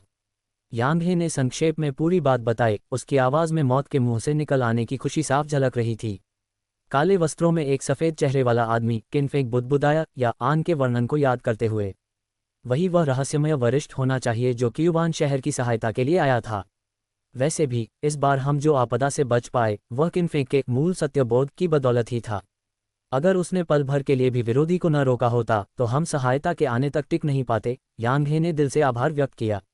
ये सुनते ही केनफेंग ने तुरंत पीड़ा से भरा भाव बना लिया। जिंदा बच जाना तो निस्संदेह अच्छा था, लेकिन वह सांप की खाल की तराजू स्नेक स्केल इस्तेमाल हो चुकी थी। इतनी शक्तिशाली जीवन रक्षक वस्तु, पता नहीं बहन मो के पास अभी भी कोई बची है या नहीं। मैंने एक मूल सत्यबोध खर्च किया ताकि तुम लोग सुरक्षित रूप से ड्रैगन दमन स्तंभ को कियुवान शहर तक पहुंचा सको। सोच रहा था, क्या तुम्हारा डेमन स्लेयर विभाग इसकी भरपाई करेगा? केनफेंग ने टटोलते हुए पूछा। वाक्य पूरा होते ही यांगहे ने हाथ में लगाम झटका, होप कियुवान शहर सामने ही है, रफ्तार बढ़ाओ। दूर जाते उन दो सवारों को देखते हुए केनफेंग ने मन ही मन उन्हें बदमाश कोसा। उसके बगल में शी जिमिंग हंसा, लड़के चिंता मत करो। जब तुम कियुवान शहर के डेमन स्लेयर विभाग पहुंचोगे तो वे तुम्हारे साथ अन्याय नहीं करेंगे। लेकिन अब जब तुम जाग चुके हो तो न भावनात्मक रूप से और न ही तर्क की दृष्टि से किसी स्त्री के साथ एक ही घोड़े पर सवार रहना उचित है। क्यों न तुम मेरे घोड़े पर आ जाओ? केनफेंग ने तुरंत माथा पकड़ लिया और बात काटते हुए कहा, अरे नहीं, मुझे बहुत चक्कर आ रहा है। जरूर कल रात मूल सत्यबोध का प्रयोग करने से मेरी मानसिक शक्ति बहुत खर्च हो गई होगी। निदेशक, आपने अभी क्या कहा? मैं ठीक से सुन नहीं पाया। उद्धरण चिन्ह। कोई बात नहीं, मुझे आपत्ति नहीं, कांग फेलान ने अचानक कहा। केनफेंग का चेहरा खिल उठा, लेकिन साथ ही मन में हल्की उदासी भी आ गई। मिस कांग इतनी सहज थीं, मानो उन्हें स्त्री पुरुष के भेद की कोई परवाह ही न हो। अगर ऐसा ही है तो क्या उसके पास कोई मौका नहीं? लेकिन उसने यह नहीं देखा कि कांग फेलान के नाजुक गोरे कानों की नोक पर हमेशा हल्की सी गुलाबी आभा बनी रहती थी। जब वह शी जिमिंग के पीछे बैठता था तो केनफेंग चाहता था कि कियुवान शहर जल्दी पहुंच जाए। लेकिन जब वह कांग फेलान के साथ एक ही घोड़े पर था तो उसकी इच्छा होती थी कि घोड़े की रफ्तार थोड़ी धीमी हो जाए। दुर्भाग्य से खुशहाल पल हमेशा थोड़े समय के ही होते हैं। अगरबत्ती जलने में जितना समय लगता है उतने समय बाद कई मोड़ों से गुजरते हुए पांचों लोग आखिरकार कियुवान शहर के द्वार पर पहुंच गए। कियुवान शहर सचमुच अपने नाम के अनुरूप एक स्वर्गीय नगर है। यह अत्यंत विशाल है। केवल उसकी अंतहीन बाहरी दीवारों को देखकर ही समझा जा सकता है कि इसका विस्तार कितना बड़ा है। पिछली क्लास से आपदा के कारण डेमन स्लेयर विभाग के कई साथी शहर द्वार की रक्षा कर रहे थे। जो भी शहर में प्रवेश करना चाहता उसे कड़ी जांच से गुजरना पड़ता था। यांगहे का दल भी स्वाभाविक रूप से रोक लिया गया। हालांकि जब उसने हरे जैद से बना अपना एक तारा डेमन स्लेयर टोकन अपनी संग्रह थैली से निकाला तो वे बिना बाधा के शहर में प्रवेश कर गए। केनफेंग के शहर में कदम रखते ही उसे समृद्धि का दृश्य नहीं बल्कि उजाड़ दिखाई दिया। जर्जर मकान और वीरान गलियां, हर जगह मलबा फैला था और पत्थरों से बनी सड़कें जगह जगह गड्ढों से भरी थीं, जिन पर सूखा हुआ हरा द्रव और खून के दाग जमे थे। बीच बीच में कुछ कीटों के शव भी दिखाई दे जाते थे। एक क्लास ए आपदा, वाकई एक क्लास ए आपदा, जो एक स्वर्गीय नगर को इस हद तक तबाह कर दे। अगर जिन्यांग शहर को ऐसी विपत्ति का सामना करना पड़ता तो शायद वह खंडहरों का ढेर बन चुका होता। किनफेंग ने मन ही मनाह भरी, क्या क्यूवान शहर स्वर्गीय नगर नहीं है? फिर यहाँ लोग इतने कम क्यों हैं? किनफेंग ने जिज्ञासा से पूछा। सड़क पर पैदल चलने वाले लोग ज्यादातर 2-3 के समूहों में थे। इतनी बड़ी आपदा के बाद भी एक प्रतिष्ठित स्वर्गीय नगर में लोग इतने कम नहीं होने चाहिए थे। यांग हे ने भौहें सिकोड़ लीं, मुझे भी नहीं पता। शायद डेमन स्लेयर विभाग में पूछने के बाद ही कारण समझ आए। क्यूवान शहर के गवर्नर के महल के भीतर मुख्य सभा कक्ष में कई लोग बैठे थे, सभी के चेहरे गंभीर थे। महान कियान की शाही राजधानी से शाही वैद्य और दिव्य शिल्प कार्यशाला के लोग कब पहुंचेंगे? बोलने वाला एक कठोर चेहरे वाला, अधेड़ उम्र का व्यक्ति था, जिसकी कनपटियों में हल्की सफेदी झलक रही थी। उसने मूंगे जड़ा अधिकारी टोपी और सुनहरे तीतर से कड़ा हुआ गहरा नीला सरकारी वस्त्र पहना था। वह क्यूवान शहर का गवर्नर ली मिंगशवान था। गवर्नर, महान कियान की शाही राजधानी द्वारा विभिन्न स्वर्गीय नगरों में नियुक्त एक अधिकारी होता है, जो दूसरे दर्जे का पद धारण करता है। यद्यपि वह स्थानीय रूप से सेवा करता है, पर वह केंद्रीय रूप से नियुक्त अधिकारी होता है। उन्हें फैंगतियान शहर द्वारा स्वर्गीय नगरों के प्रबंधन और निरीक्षण के लिए भेजा गया था। एक अधिकारी ने आदरपूर्वक उत्तर दिया, फैंगतियान शहर यहाँ से बहुत दूर है। पूरी गति से भी आएं तो कम से कम कई दिन लगेंगे। ये सुनकर ली मिंगशवान की भौहें और गहरी हो गईं, जब ये पता चल चुका है कि हृदय भक्षक गो, हार्ट डिवाउरिंग गो, आम लोगों की मानसिक भ्रमावस्था का कारण है, तो क्या क्यूवान शहर में ऐसा कोई नहीं जो इस गो को निकालकर इस रोग का उपचार कर सके? दूसरे व्यक्ति ने उत्तर दिया, हमने शहर के प्रसिद्ध चिकित्सकों को भी आम लोगों के इलाज के लिए बुलाने की कोशिश की, लेकिन जब भी वे हृदय से चिपके हृदय भक्षक गो को निकालने का प्रयास करते, वह अजीब गो अक्सर उग्र हो जाता, रोगी के हृदय को कुतरता और उसकी मृत्यु हो जाती। अब तक कुल 13 लोगों पर उपचार का प्रयास किया गया है, लेकिन केवल 3 ही सौभाग्य से जीवित बच पाए। कीमत बहुत बड़ी है और जल्द ही कोई भी चिकित्सक उपचार करने का साहस नहीं कर रहा, और इसके अलावा। अधिकारी ने आगे नहीं कहा, लेकिन वहां उपस्थित सभी लोग बात समझ गए। अगर यह सिलसिला जारी रहा तो शहर के आम लोग भी विद्रोह पर उतर आएंगे। आखिर इलाज न कराने पर कम से कम जीवन तो बचा रहता है, जबकि इलाज में मरने की संभावना बहुत अधिक है। ऐसे में कौन सा परिजन अपने प्रियजन की जान जोखिम में डालना चाहेगा? सबने एक दूसरे की ओर देखा और आह भरी। वास्तव में प्रसिद्ध चिकित्सक सभी फैंगतियान शहर में एकत्र थे, वे हर जगह आसानी से नहीं मिलते। ली मिंगशवान ने अपनी भौहों के बीच उंगलियां दबाईं। अभी आम लोगों में हृदय भक्षक गो की स्थिति कैसी है? डेमन स्लेयर विभाग के निदेशक ने आत्मा बंधन तकनीकों का उपयोग करके उन्हें अस्थायी रूप से नियंत्रित कर रखा है। डेमन स्लेयर विभाग से खोए हुए ड्रैगन दमन स्तंभ के बारे में कोई समाचार आया? अभी नहीं। ये सुनकर ली मिंगशवान की भौहें और भी सिकुड़ गईं। अध्याय 82, 12 देवताओं का आदेश। यांग हे समूह को लेकर दानव संहारक विभाग की ओर बढ़ रहा था, तभी अचानक उन्हें लगातार रोने चिल्लाने की आवाज़ें सुनाई दीं। कुछ क्षणों के लिए सभी ने एक दूसरे की ओर देखा, फिर घोड़ों को इड़ लगाए और कई गलियों से तेजी से गुजरते हुए आगे बढ़े। अंततः एक जगह पहुंचकर उन्होंने देखा कि वहां लोगों की भारी भीड़ जमा थी। भीड़ में बूढ़े जवान, स्त्री पुरुष सभी थे। कुछ लोग बेतहाशा आगे धक्का देने की कोशिश कर रहे थे, तो कुछ की आंखें लाल थीं और वे रोते बिलखते हुए खड़े थे। इस जनसागर के अंतिम सिरे पर दानव संहारक विभाग के सदस्यों की एक कतार खड़ी थी, जो रास्ता रोके हुए थी। यहाँ क्या हो रहा है? शी जिमिंग ने सिर घुमाकर यांग हे से पूछा। यांग हे ने भी सिर हिलाया, उसका चेहरा भी उलझन से भरा था। दानव संहारक विभाग अभी आगे ही था और यह रास्ता एकमात्र मार्ग था। घोड़ों पर आगे बढ़ना असंभव था, इसलिए मजबूरन सभी ने उतरकर अपने अपने तरीकों से दीवारों और छतों का सहारा लिया और आम लोगों की भीड़ के ऊपर से उड़ते हुए आगे निकल गए। केवल किनफेंग ही मुंह खोले वहीं खड़ा रह गया। चारों लोग सुरक्षित रूप से उतर गए, तभी उन्हें एहसास हुआ कि एक व्यक्ति गायब है। यांग हे ने पूछा, भाई किन कहाँ है? लॉर्ड शी, कहीं आप उसे लाना तो नहीं भूल गए? शी जिमिंग ठिठका, फिर उसने कांग फेइलान की ओर देखा। मुझे लगा था कि तुम उस बच्चे को साथ ला रही हो। कांग फेइलान साफ तौर पर खोई हुई थी। वह पहले से ही अपने विचारों में डूबी हुई थी और किनफेंग को लाना भूल गई थी। मैं वापस जाकर उसे ले आती हूँ। जरूरत नहीं, मैं कर देता हूँ। शी जिमिंग ने दाहिना हाथ उठाया और छायाओं से बना एक विशाल काला हाथ प्रकट हुआ, जिसने किनफेंग को पकड़कर सीधे उछाल दिया। एक चीख के साथ बिखरे बालों और अस्त व्यस्त कपड़ों में किनफेंग फिर से उनकी नजरों के सामने आ गया। शी जिमिंग ने दाहिना हाथ भींचा और एक और काला छाया में हाथ हवा में ही किनफेंग को स्थिरता से थाम लिया। किनफेंग जमीन पर लौटा, अब भी डर से कांप रहा था। उसने गहरी सांसें लीं और फिर शी जिमिंग को नाराज नजरों से देखा। शी जिमिंग ने निगाहें झुका लीं, पूरी तरह निर्विकार। तुम लोग कौन हो? लकड़ी के रंग की दानव संहारक वर्दी पहने एक व्यक्ति आगे बढ़ा, उसकी अभिव्यक्ति सतर्क थी। यांग हे ने अपना दानव संहारक टोकन निकाला और सामने वाले का भाव तुरंत सम्मानपूर्ण हो गया। तो आप एज्योर जेड लॉर्ड हैं? हम अभी अभी एक मिशन से लौटे हैं और दानव संहारक विभाग में रिपोर्ट देने आए हैं, यांग हे ने कहा।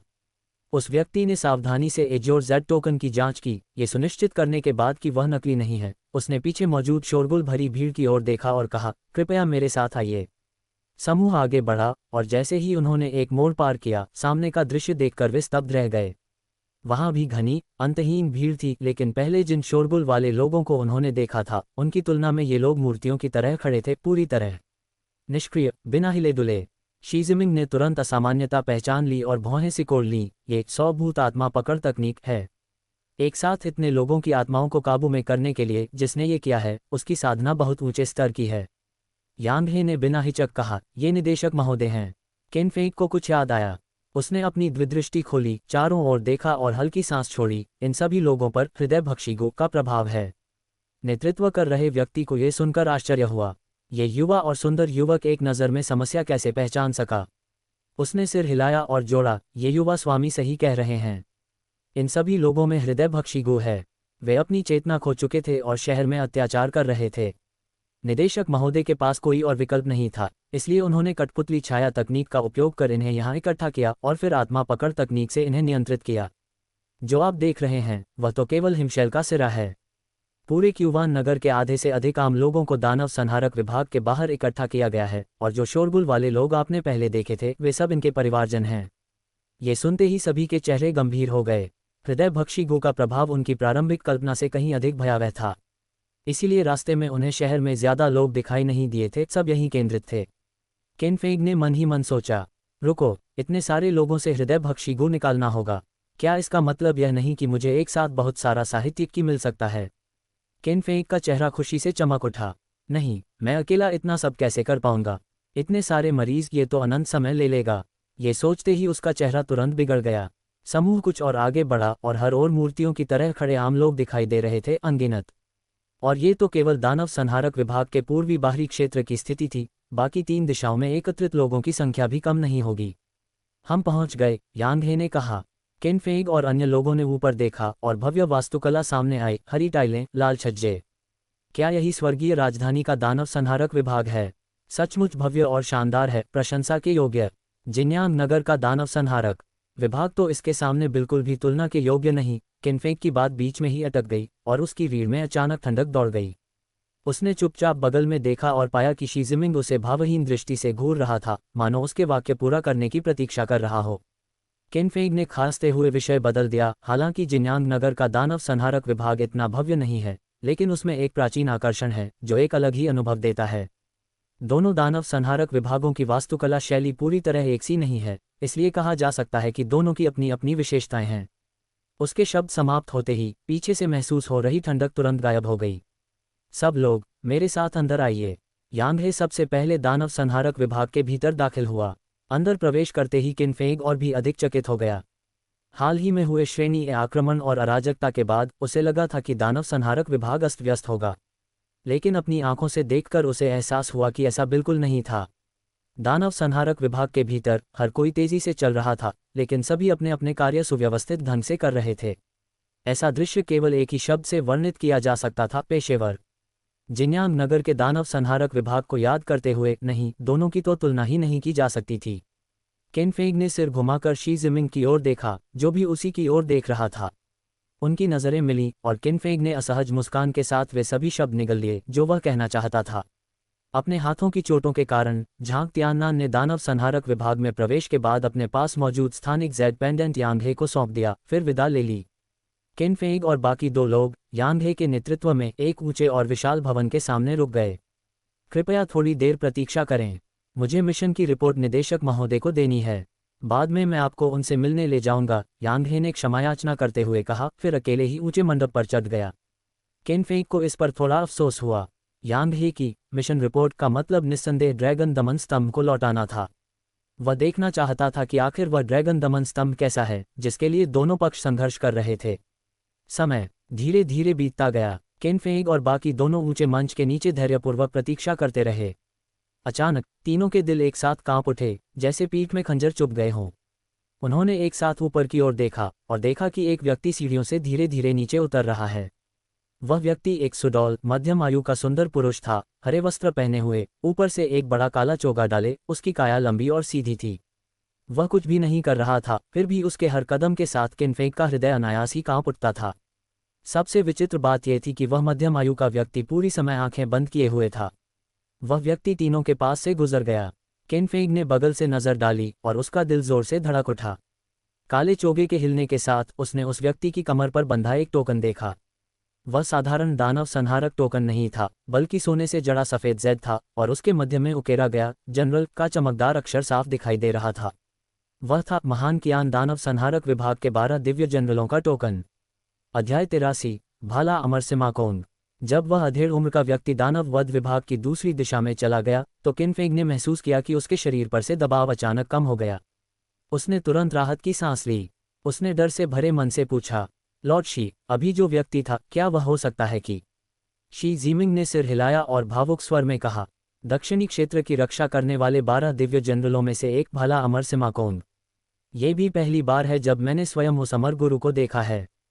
35 वर्ष की आयु से पहले ही उन्होंने दिव्य युद्ध तृतीय स्तर के क्षेत्र में प्रवेश कर लिया था और भाला इरादे स्पीयर इंटेंट के 5वें स्तर के असंख्य दिव्यता क्षेत्र को समझ लिया था। कहा जाता है कि उस समय दक्षिणी क्षेत्र की ठंडी हिम झील में 7 चक्रीय आपदा शक्ति वाला एक हिम ड्रैगन उत्पात मचा रहा था, जिससे पूरे क्षेत्र में तबाही फैल गई थी। भाला अमर स्वयं वहां पहुंचे, पूरी झील के हिम जल को एक विशाल भाले में बदल दिया और उस हिम ड्रैगन को भेदकर झील की तलहटी में जड़ दिया। वह दृश्य आज भी एक अद्भुत चमत्कार माना जाता है, और उसी दिन से भाला अमर का नाम पूरे महान गण साम्राज्य में गूंज उठा।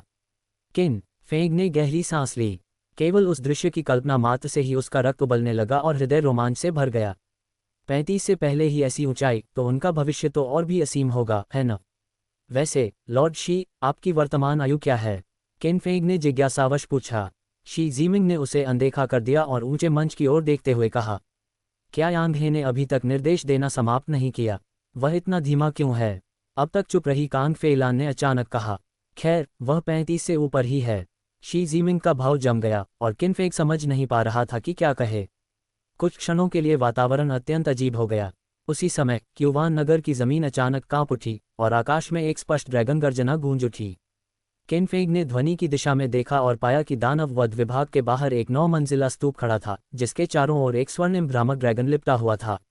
वह अपने दांत और पंजे दिखाते हुए सिर ऊंचा कर गर्जना कर रहा था। वह जगह क्या है? किनफेंग ने पूछा। शी जीमिंग ने भौं उठाए और कहा, वह स्वर्गीय नगर के दानव वध विभाग में ही पाया जाने वाला एक प्रतीकात्मक भवन है, ड्रैगन दमन स्तूप। वही ड्रैगन दमन शिला को रखा जाता है। तो अभी अभी भला अमर उसी ड्रैगन दमन शिला को उसके स्थान पर लौटा रहे थे। सिर्फ ड्रैगन दमन शिला को वापस रखने से ही इतना बड़ा हलचल। किनफेंग हैरान हुआ और फिर उसने वह प्रश्न पूछा जो उसे लगातार परेशान कर रहा था, लॉर्ड शी, क्या ड्रैगन दमन शिला सच में केवल किसी क्षेत्र की किस्मत भाग्य को दबाने वाली वस्तु है? अगर यह केवल भाग्य को दबाती है तो फिर यह इतना विचित्र दृश्य कैसे उत्पन्न कर सकती है? शी जीमिंग ने कुछ देर सोचा, फिर धीरे धीरे बोलना शुरू किया। चूंकि तुम जानना चाहते हो तो मैं तुम्हें बता देता हूं। भाग्य को दबाना निराधार बात नहीं है। ये भाग्य वास्तव में ड्रैगन नस, ड्रैगन वेन होता है। जहां ड्रैगन नसें उत्पन्न होती हैं, वे स्थान स्वर्ग द्वारा आशीर्वादित होते हैं। ड्रैगन नस की भूमि में साधना करने से, चाहे वह मानव साधक हो या दानव, भूत या राक्षस, प्रगति अत्यंत तीव्र होती है। ड्रैगन दमन शिला एक ऐसा खजाना कलाकृति ट्रेजर आर्टिफैक्ट है जो ड्रैगन नस की आत्मा को दबाती है। महान गण के स्वर्गीय नगरों में कुल 32 हैं। क्या ये सभी स्थान ड्रैगन नसों के जन्मस्थल हैं? किनफेंग ने उत्सुकता से पूछा। हाँ, इन 32 स्वर्गीय नगरों के अलावा कहा जाता है कि फैंगतियान नगर ड्रैगन नसों का सबसे बड़ा संगम है, लेकिन वास्तव में वहाँ कितनी ड्रैगन नसें हैं, यह कोई नहीं जानता। किनफेंग कुछ और पूछने ही वाला था कि उसी समय यांधे, जो पहले ऊंचे मंच की इमारत में गया था, जल्दी जल्दी सीढ़ियों से नीचे उतरा। क्षमा करें सभी, समझाने के लिए बहुत अधिक बातें थीं, इसलिए थोड़ी देर हो गई। कृपया मेरे साथ आइए। तीनों यांधे के साथ ऊंचे मंच की इमारत में गए। अंदर का साज सज्जा बाहर से भी अधिक भव्य थी। किनफेंग ने मुंह खोला, पर कुछ कहने से पहले ही शी जीमिंग ने उसे चेतावनी भरी दृष्टि से देखा। उस दृष्टि में अर्थ भी था और थोड़ी ईर्ष्या भी। स्वर्गीय नगर का दानव वध विभाग वास्तव में जिन्यांग नगर जैसे दूरस्थ छोटे स्थान से तुलना योग्य नहीं था। समूह एक विशाल सभागार के बाहर पहुंचा। अंदर देखने पर उन्होंने देखा कि एक सफ़ेद बालों वाला वृद्ध, लाल वस्त्र पहने हुए, जिन पर तेंदुए का पैटर्न कढ़ा था, झुका हुआ मेज पर सरकारी दस्तावेजों की जांच कर रहा था। वह क्यूबान नगर के दानव वध विभाग का निदेशक था, तृतीय श्रेणी का सैन्य अधिकारी, और 36 नक्षत्रों में से एक नाम था जोओकाई। जोओकाई ने हलचल सुनी और जो दस्तावेज वह पढ़ रहा था, उसे एक ओर रख दिया। दस्तावेजों का ढेर उसके सिर की ऊंचाई तक पहुंच चुका था, जिससे शी जीमिंग की पलकें फड़क उठीं। कमबख्त, क्या दानव वध विभाग केवल दानवों और दुष्टों का वध करने के लिए नहीं होता? फिर उन्हें इतने सारे सरकारी कागजात क्यों देखने पड़ते हैं? अच्छा हुआ कि मैं स्वर्गीय नगर में तैनात नहीं हूँ। शी जीमिंग के दिल में बची कुची ईर्ष्या भी गायब हो गई और उसे लगा कि जिन्यांग नगर काफ़ी अच्छा है। कम से कम वहाँ सामान्य दिनों में ज़्यादा काम नहीं होता, शाही दरबार से मासिक वेतन मिलता है, और वह वेश्यालय जाकर शराब पी सकता है और संगीत सुन सकता है। यहाँ से तो कहीं ज़्यादा सुखी जीवन है। जोओकाई ने सिर उठाया। शी जीमिंग ने तुरंत मुठ्ठियाँ जोड़कर कहा, जिन्यांग नगर दानव वध विभाग का निदेशक शी जीमिंग लॉर्ड जो को प्रणाम करता है। औपचारिकताओं की आवश्यकता नहीं। सफ़ेद बालों वाले वृद्ध ने सिर हिलाया और फिर दूसरी ओर देखा। उसकी दृष्टि कांग फेलान पर पड़ी। उसने हल्की सी ओह की ध्वनि निकाली, पर अधिक देर नहीं रुका। अंत में उसकी दृष्टि किनफेंग पर ठहर गई। उसने पूछा, क्या तुम वही चिकित्सक किन हो जिसका उल्लेख यांग हे ने किया था, जो हृदय भक्षक गु रोग का उपचार कर सकता है? किनफेंग ने सम्मानपूर्वक उत्तर दिया, ये कनिष्ठ ही है। जोओकाई की आंखों में तीखी चमक आए। कुछ क्षण बाद वह बोला, तुम्हारी दिव्य आत्मा शक्तिशाली है, पर तुम्हारे चारों ओर यिन की नहीं है। ऐसा प्रतीत होता है कि तुम साहित्यिक संत मार्ग लिटरेरी सेंट डाउ ट्रेडिशन का अभ्यास करते हो, पर साहित्यिक संत मार्ग के साधकों का चिकित्सा कला के माध्यम से दाव की खोज करना अत्यंत दुर्लभ है। आप मुझे हंसा रहे हैं, वरिष्ठ? दाव की खोज के विषय में या आन पहले ही उल्लेख कर चुकी थी, और किनफेंग आलसी था, उसे अपनी स्थिति समझाने का मन नहीं था। जोओकाई ने सिर हिलाया। तुम मुझे गलत समझ रहे हो, मैं तुम्हें नीचा नहीं दिखा रहा। प्राचीन काल से जो लोग साहित्यिक संत मार्ग का अभ्यास करते हैं, वे उच्चतर क्षेत्र की खोज में प्रायः राज्य संचालन और सैन्य रणनीति का अध्ययन करते हैं। वे मानते हैं कि देश का शासन और शांति स्थापित करना ही महान दाव है, और रोगों का उपचार तथा जीवन की रक्षा को तुच्छ दाव समझते हैं। पर मानव जीवन सर्वोपरि है, जिसकी कीमत 1000 स्वर्ण से भी अधिक है। जीवन बचाना भला तुच्छ दाव कैसे हो सकता है? शायद इसलिए कि चिकित्सा देश को नहीं बचा सकती। किनफेंग ने मन ही मन व्यंग्य किया, अपने पिछले जीवन के किसी व्यक्ति को याद करते हुए, ये सोचते हुए कि क्या उसने सच में ऐसा कहा था। आज एक ऐसे साहित्यिक संत साधक को देखना जो चिकित्सा कला के माध्यम से दाव की खोज करता है, मुझे अत्यंत प्रसन्नता देता है। प्रशंसा के बाद जोओकाई का भाव गंभीर हो गया। तुम यहाँ पहुँचने पर क्यूबान नगर की स्थिति समझ चुके होगे। अब मैं केवल ये पूछना चाहता हूँ, क्या तुम्हें सामान्य लोगों के शरीर से उन हृदय भक्षकों को निकालने का विश्वास है? क्षमा करें, लॉर्ड जोओ। लोगों की संख्या अत्यधिक होने के कारण इस कनिष्ठ को अधिक आत्मविश्वास नहीं है। किनफेंग ने सत्य कहा। चिंता मत करो, मैं जानता हूं कि यह विषय कठिन है। यदि तुम्हारी कोई भी मांग हो तो निसंकोच कहो। दानव वध विभाग अपनी पूरी क्षमता से उसे पूरा करेगा। जोओकाई ने आश्वासन दिया। किनफेंग ने मन ही मन सोचा, उसका भाव अब भी चिंतित था। ये कनिष्ठ अपनी पूरी कोशिश करेगा, पर मुझे डर है कि इच्छा होने पर भी सामर्थ्य कम पड़ सकती है। यदि तुम इस कार्य को अच्छी तरह संभाल लेते हो, तो न केवल मेरा दानव वध विभाग तुम्हारा एहसानमंद होगा, बल्कि राज्यपाल का भवन भी तुम्हारा एहसान मानेगा। उस समय यदि तुम्हारी कोई और मांग हो तो तुम राज्यपाल के भवन से भी कह सकते हो। मुझे विश्वास है कि यदि मांग अत्यधिक न हो तो वह राज्यपाल अवश्य सहमत होगा। राज्यपाल, केंद्रीय रूप से नियुक्त अधिकारी, स्वर्गीय नगर का सर्वोच्च प्रशासक। यदि सच में ऐसा हुआ तो क्यूबान नगर में कुछ वेश्यालय खोलना तो बच्चों का खेल होगा। किनफेंग अंदर ही अंदर उत्साहित हो गया और गंभीर चेहरे के साथ बोला, यदि नगर के सभी चिकित्सकों को एकत्र कर लिया जाए तो मुझे विश्वास है कि मैं उन्हें सामान्य लोगों के शरीर से हृदय भक्षक गु निकालने की विधि सिखा सकता हूँ। इस प्रकार मैं लॉर्ड जोओ के विश्वास को निराश नहीं करूंगा और नगर के सभी सामान्य लोग अल्प समय में स्वस्थ हो सकेंगे। तुम्हें जरा भी संयम नहीं है, बच्चे। शी जीमिंग ने अपना माथा मलते हुए असहाय भाव से सिर हिला दिया। कांग फेइलान ने यह सुना और किनफेंग की ओर देखा। उसकी आंखों में एक विचित्र भाव चमक गया, और जोओकाई के चेहरे पर भी आधी मुस्कान उभर आई। अच्छा, मैं नगर के सभी चिकित्सकों को एकत्र करने की व्यवस्था करूंगा।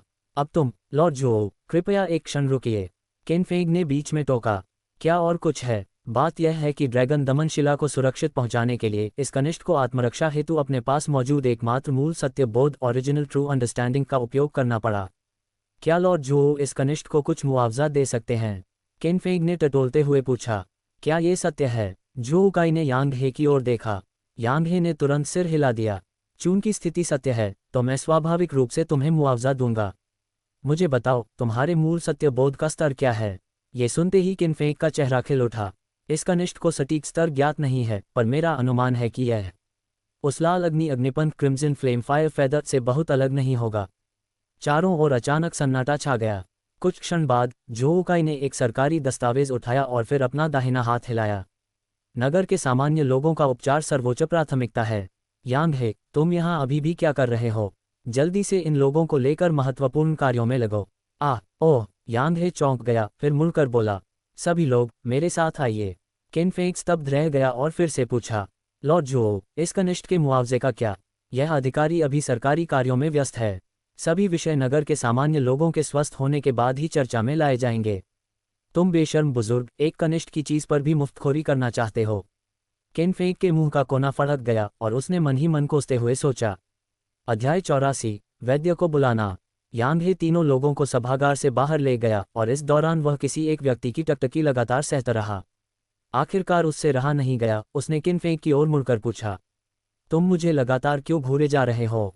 किनफेंग ने इत्मीनान से कहा, मैं बस ये देखना चाहता हूं कि तुम क्यूवान शहर के डेमन स्लेयर डिवीजन वालों के दिल किस रंग के हैं।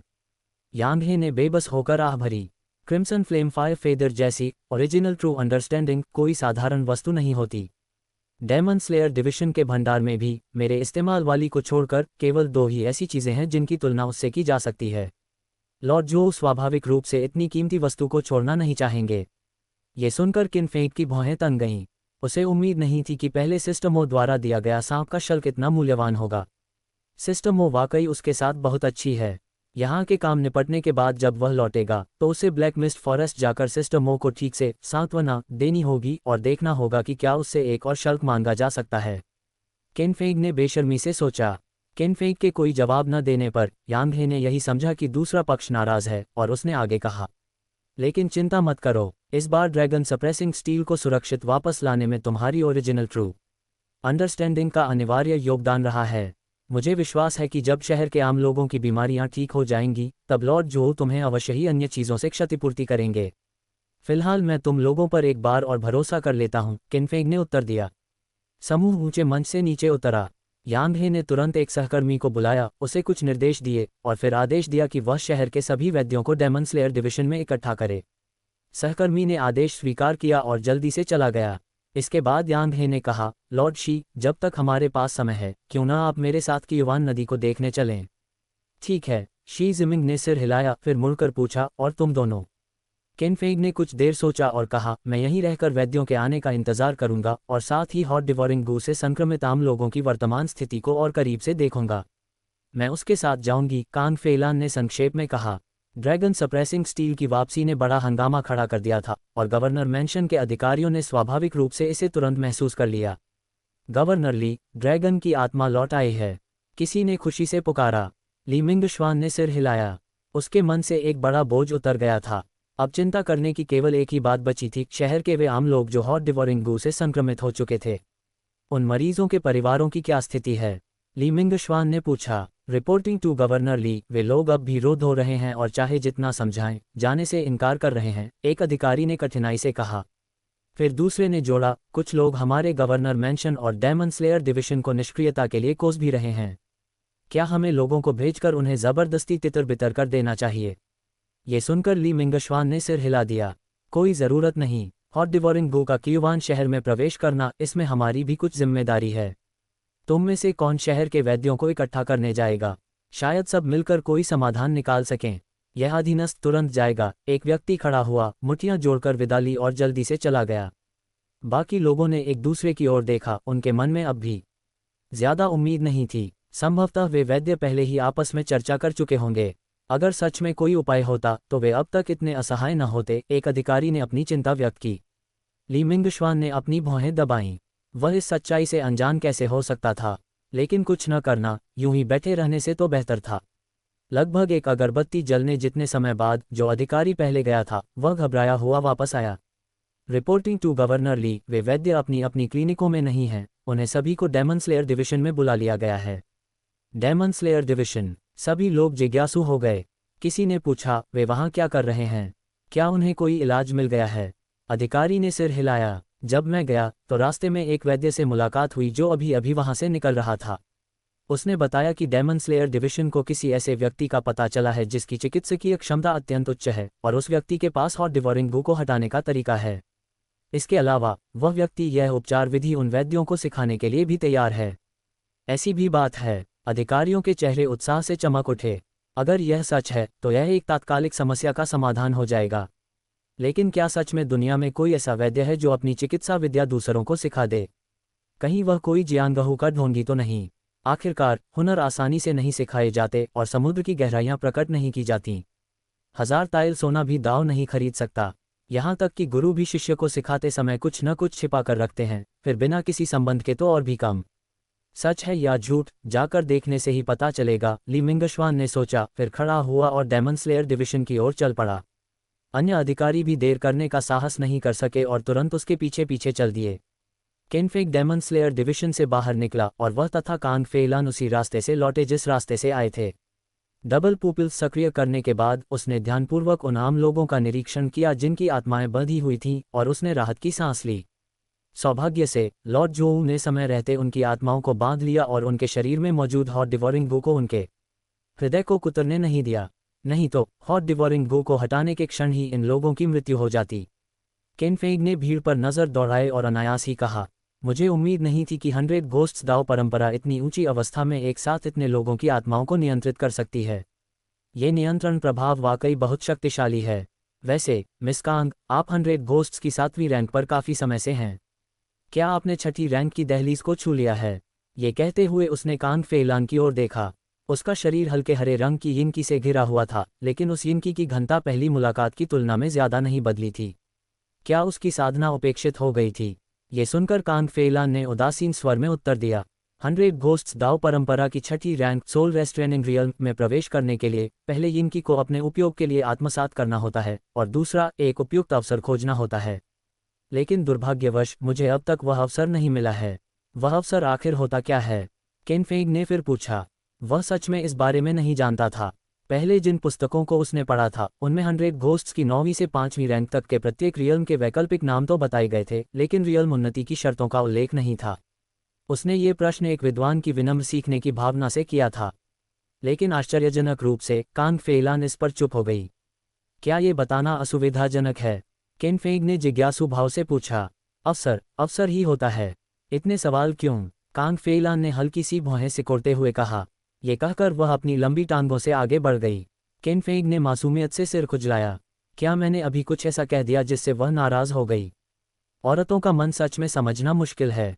दोनों चलते रुकते आगे बढ़े और एक बार फिर उस जगह पहुंचे जहां डेमन स्लेयर डिविजन के लोग मरीजों के परिवारों को रोक रहे थे। लेकिन इस बार पहले की तरह वे परिवार अवरोध तोड़ने के लिए शोर नहीं मचा रहे थे। इसके बजाय वे सब पीछे मुड़कर देखने लगे थे और पीछे की ओर से लगातार चिल्लाने और गालियां देने की आवाजें आ रही थीं। यहाँ तक कि कई परिजनों ने कहीं से सब्जियों के पत्ते और अंडे ढूंढ लिए थे और उन्हें जोर से पीछे की ओर फेंक रहे थे। केनफेग ने एक डेमन स्लेयर डिविजन के व्यक्ति के पास जाकर जिज्ञासा से पूछा, भाई, यहाँ आखिर हो क्या रहा है? उस व्यक्ति ने उत्तर दिया, एक सहकर्मी को शहर के वैद्यों को डेमन स्लेयर डिविजन में इकट्ठा करने का आदेश मिला था। वैद्य तो ले आए गए, लेकिन ये आम लोग उन लोगों को देखकर भड़क गए और उन्हें अंदर जाने नहीं दे रहे हैं। अध्याय 85 जनाक्रोश। क्या सच में? केनफेग ने अजीब सा भाव बनाते हुए कहा, वे चिकित्सक तो साफ तौर पर उनके परिवारजनों का इलाज करने के लिए बुलाए गए थे, फिर उनके साथ ऐसा व्यवहार क्यों किया गया? भाई, तुम नहीं जानते। जब निदेशक ने हृदय भक्षक गो, हार्ट डिवोरिंग गो से संक्रमित आम लोगों को नियंत्रित किया तो गवर्नर के निवास ने तुरंत चिकित्सकों को बुलाकर उनकी जांच करवाई। उस समय 36 सितारों में से एक इस गो के संपर्क में आ चुका था, इसलिए उसे पता था कि हृदय भक्षक गो इंसान के दिल से चिपका रहता है। ये सुनते ही चिकित्सकों ने बेहोशी की दवा दी और शल्य क्रिया के जरिए गू निकालने की कोशिश की। लेकिन जैसे ही चांदी की चिमटी गो को छूती, वह उग्र हो जाता और रोगी के दिल को कुतरने लगता, जिससे रोगी की मौत हो जाती। वह आदमी कुछ पल रुका, फिर जोड़कर बोला, मैंने सुना है कि एक समूह ने 10 से ज्यादा लोगों का इलाज करने की कोशिश की, लेकिन सिर्फ 3 ही बच पाए। इसी वजह से जब आम लोगों ने चिकित्सकों को देखा तो उनमें इतनी नफरत उमड़ पड़ी कि वे उन्हें अंदर आने देने की बिल्कुल हिम्मत नहीं कर पाए। केनफेग के मुंह के कोने हिल गए। ये तो प्राचीन काल का मेडिकल विवाद ही था, लेकिन पूरी प्रक्रिया सुनने के बाद उसे तुरंत इन चिकित्सकों की विफलता का कारण समझ में आ गया। पहला, उन्होंने ठंडी बर्फ का इस्तेमाल करके तापमान कम नहीं किया, जिससे हृदय भक्षक की गतिविधि धीमी हो सके। दूसरा, उन्होंने धातु के औजारों से गू निकालने की कोशिश की, जिससे हृदय भक्षक उग्र हो गया। लेकिन मुझे यह उम्मीद नहीं थी कि ये चिकित्सक, ये जानते हुए भी कि यहाँ आने पर उनके साथ ऐसा व्यवहार होगा, फिर भी आने को तैयार हुए। लगता है वे भी इन आम लोगों की सुरक्षा की परवाह करते हैं। केन फेंग ने कुछ प्रशंसा के साथ कहा। वह आदमी ठहाका मारकर बोला, भाई मजाक मत करो, वे बस दानव संहारक विभाग के आदेशों की अवहेलना करने से डरते हैं। आखिरकार हमारे निदेशक का मिजाज खराब है और वे बहुत रंजिश रखते हैं। कियुवान शहर में बहुत कम लोग हैं जो उन्हें उकसाने की हिम्मत करते हैं। अरे, ऐसी बात कहने की हिम्मत कैसे हुई? पास खड़े एक व्यक्ति ने जल्दी से उसे टोका। ओह नहीं! उस आदमी की आंखें फैल गईं और उसने जल्दी से अपना मुंह ढक लिया। वह कांपते हुए मुड़ा और दानव संहारक विभाग के भीतर स्थित ऊंची इमारत की ओर देखने लगा। उसका चेहरा असहज था। इसी बीच अन्य दानव संहारक साथी उससे दूर हट गए, एक निश्चित दूरी बनाए रखते हुए, मानो उससे पल्ला झाड़ना चाहते हों। यह क्या चल रहा है? केन फेंग हैरान था। लॉर्ड जोओ, जो निदेशक थे, हालांकि थोड़े कंजूस थे, लेकिन उनके हाव भाव से तो वे काफी मिलनसार लगते थे। फिर ये लोग उनसे इतना क्यों डरते थे कि पीठ पीछे भी उनके बारे में बुरा कहने की हिम्मत नहीं करते? अगर यह उसकी पिछली जिंदगी होती तो वह तो अपने बॉस की पीठ पीछे जमकर बुराई करता। केन फेंग इसी उलझन में था कि उसने अचानक देखा, दानव संहारक विभाग की दिशा से एक आदमी तेजी से चलता हुआ आ रहा था, जो किसी असैनिक अधिकारी जैसा दिखता था। उसे वह व्यक्ति याद था। जब वह पहले ऊंची इमारत में गया था, तब उसने इस आदमी को आधिकारिक दस्तावेज उठाए हुए सभागार से निकलते और उनके समूह के पास से गुजरते देखा था। नए आने वाले को देखकर उस आदमी का पूरा शरीर जैसे ढह गया। सर वेन, आप आ गए। सर वेन ने कोई उत्तर नहीं दिया। उसने बस चारों ओर नजर दौड़ाई, फिर उस आदमी से कहा, दानव संहारक विभाग के सदस्य होकर भी तुम अपनी वेशभूषा पर ध्यान नहीं देते। तुम्हारी पैंट पर अभी भी शराब के दाग हैं। निदेशक के आदेश से तुम्हें 3 महीने के वेतन का जुर्माना और 1 महीने की रात्रि गश्त की सजा दी जाती है। क्या तुम्हें कोई आपत्ति है? न नहीं। उस आदमी ने सिर झुका लिया और अपनी किस्मत स्वीकार कर ली। सर वेन ने हल्का सा सिर हिलाया और मुड़कर चला गया। ये देखकर अन्य दानव संहारकों ने जल्दी से अपने कपड़े ठीक कर लिए। केन फेंग का मुंह खुला रह गया, उसका चेहरा अविश्वास से भरा था। आत्मा कटाई, सोल रीपिंग की विधि इनकी और साधक की दिव्य आत्मा पर निर्भर करती है। जरूर यही दिव्य आत्मा थी जिसे लॉर्ड जोऊ ने यहाँ छोड़ा था, जिसने उस आदमी की बात सुन ली और सर वेन को भेजने का आदेश दे दिया। लेकिन ये प्रतिशोध कुछ ज्यादा ही तेज था। इसे सिर्फ रंजिश रखना नहीं कहा जा सकता, ये तो सीधा पागलपन है। सौभाग्य से मैंने उनके बारे में कोई असंतोष व्यक्त नहीं किया। केन फेंग ने राहत की सांस लेते हुए सोचा। उस आदमी के उदास चेहरे को देखकर केन फेंग ने उसे ढाढ़स बंधाया, भाई मेरी संवेदनाएं। दूसरी ओर भीड़ में गालियां और तेज हो गईं। झूठे हकीमों, क्या तुम अभी भी लोगों की जान लेने आए हो? दफा हो जाओ, मैं तुम्हें किसी भी हालत में अंदर नहीं जाने दूंगा। आंटी ल्यू का बेटा जवान था, उसकी जिंदगी अभी शुरू ही हुई थी, लेकिन तुम लोगों ने उसे मार डाला। फिर भी तुम्हें वापस आने की हिम्मत कैसे हुई? भाग जाओ, मुझे फिर से मत दिखना। ये सुनते ही चिकित्सकों के चेहरे पहले लाल हुए, फिर सफ़ेद पड़ गए और उनके शरीर पहले से ही सब्जियों के पत्तों और अंडों के छिलकों से ढके हुए थे। आगे खड़े दानव संहारक ने पूरी कोशिश की कि उन्हें समझाए, लेकिन भीड़ ने उसकी एक न सुनी, रास्ता देने से इनकार कर दिया। दृश्य एक बार फिर अराजकता में डूब गया। ये देखकर केन फेंग ने भौहें सिकोड़ लीं। शहर में बहुत से लोग हृदय भक्षक गू से संक्रमित थे। हालांकि फिलहाल लॉर्ड जोऊ उन्हें आत्मा कटाई से नियंत्रित कर रहे थे, लेकिन लंबे समय तक ऐसा चलता रहा तो अनपेक्षित दुर्घटनाएं होना तय था। उसे इन चिकित्सकों को जल्दी से हृदय भक्षक गू निकालने का तरीका सिखाना होगा। लेकिन मौजूदा हालात में सिर्फ आम लोगों को शांत करने में ही न जाने कितना समय लग जाएगा। क्या लॉर्ड जोऊ इन लोगों पर भी आत्मा कटाई का इस्तेमाल करके उन्हें नियंत्रित नहीं कर सकते? केन फेंग ने पूछा। उसके पास खड़े आदमी ने सिर हिलाया। यह मत समझो कि लॉर्ड जोऊ वहां आराम से दस्तावेज देख रहे हैं। असल में वे जबरदस्ती सहन कर रहे हैं। एक साथ इतने लोगों की आत्माएं काटना, चाहे यिन की पर्याप्त हो, फिर भी दिव्य आत्मा लगातार क्षीण होती रहती है। कोई भी इसे सहन नहीं कर सकता। केन फेंग समझ गया। लगता था कि अब उसे खुद ही कोई उपाय निकालना होगा। कुछ देर बाद उसके मन में एक विचार कौंधा और उसने दानव संहारकों के एक समूह को बुलाकर उनसे धीमे स्वर में कुछ कहा। ये सुनकर कई लोगों ने अजीब भाव से कहा, क्या तुम सच में यही करना चाहते हो? हाँ, केन फेंग ने बिना झिझक कहा। अगर ऐसा है तो बस हमें बता देना कि कब चिल्लाना है। लेकिन पहले साफ कर दें, अगर ये आम लोग तुम पर अंडे या सब्जियों के पत्ते फेंकें तो हम ये गारंटी नहीं दे सकते कि सबको रोक पाएंगे। ओह, केन फेंग का चेहरा ऐंठ गया। मैं संभाल लूंगी, तुम लोग जो चाहो करो। इसी समय कान फेलान ने बगल से शांत स्वर में कहा। साधारण शब्द, लेकिन उन्होंने किनफेंग को अनंत सुरक्षा का एहसास दिला दिया। शायद यही प्रेम था। तो फिर मिस कांग, आपकी मदद के लिए धन्यवाद। किनफेंग सबसे नज़दीकी मरीज के पास गया। वह मरीज एक युवा था, खुरदरे कपड़े पहने हुए, उसके कोमल चेहरे पर थोड़ी मिट्टी लगी थी। उसने गहरी सांस ली, फिर धीरे धीरे उस युवक को जमीन पर लिटाया और अपनी सूमी रिंग से कुछ बर्फ के टुकड़े निकालकर युवक के चारों ओर जमा दिए। अब तुम लोग चिल्ला सकते हो, किनफेंग ने शांत स्वर में कहा। ये सुनकर दानव संहारक हैरान रह गए। पहले वे चिकित्सक इशारा करने में ही काफ़ी समय लगाते थे और पूरी तैयारी के बाद ही चीरा लगाने की हिम्मत करते थे, लेकिन ये सुंदर युवक मरीज को लिटाते ही सीधे शुरू करने वाला था। भाई, क्या तुम्हें और तैयारी नहीं करनी चाहिए? अगर हाथ फिसल गया तो एक व्यक्ति ने भलाई से सलाह दी। ज़रूरत नहीं, बस चिल्लाओ, किनफेंग ने दृढ़ता से कहा, उसकी आवाज़ आत्मविश्वास से भरी थी। अगर ऐसा है, दानव संहारकों ने एक दूसरे की ओर देखा, दांत भींचे और मन बना लिया। फिर उन्होंने अपनी की इकट्ठी की और जोर से चिल्लाए, अरे लड़के, तुम क्या कर रहे हो? इन मरीजों को हिलाया नहीं जा सकता। हालांकि यह आवाज़ भीड़ के शोर को पूरी तरह ढक नहीं पाए, लेकिन उनके पास खड़े आम लोगों ने इसे साफ सुना। वे जिज्ञासा से मुड़े, फिर उनकी आंखें फैल गईं।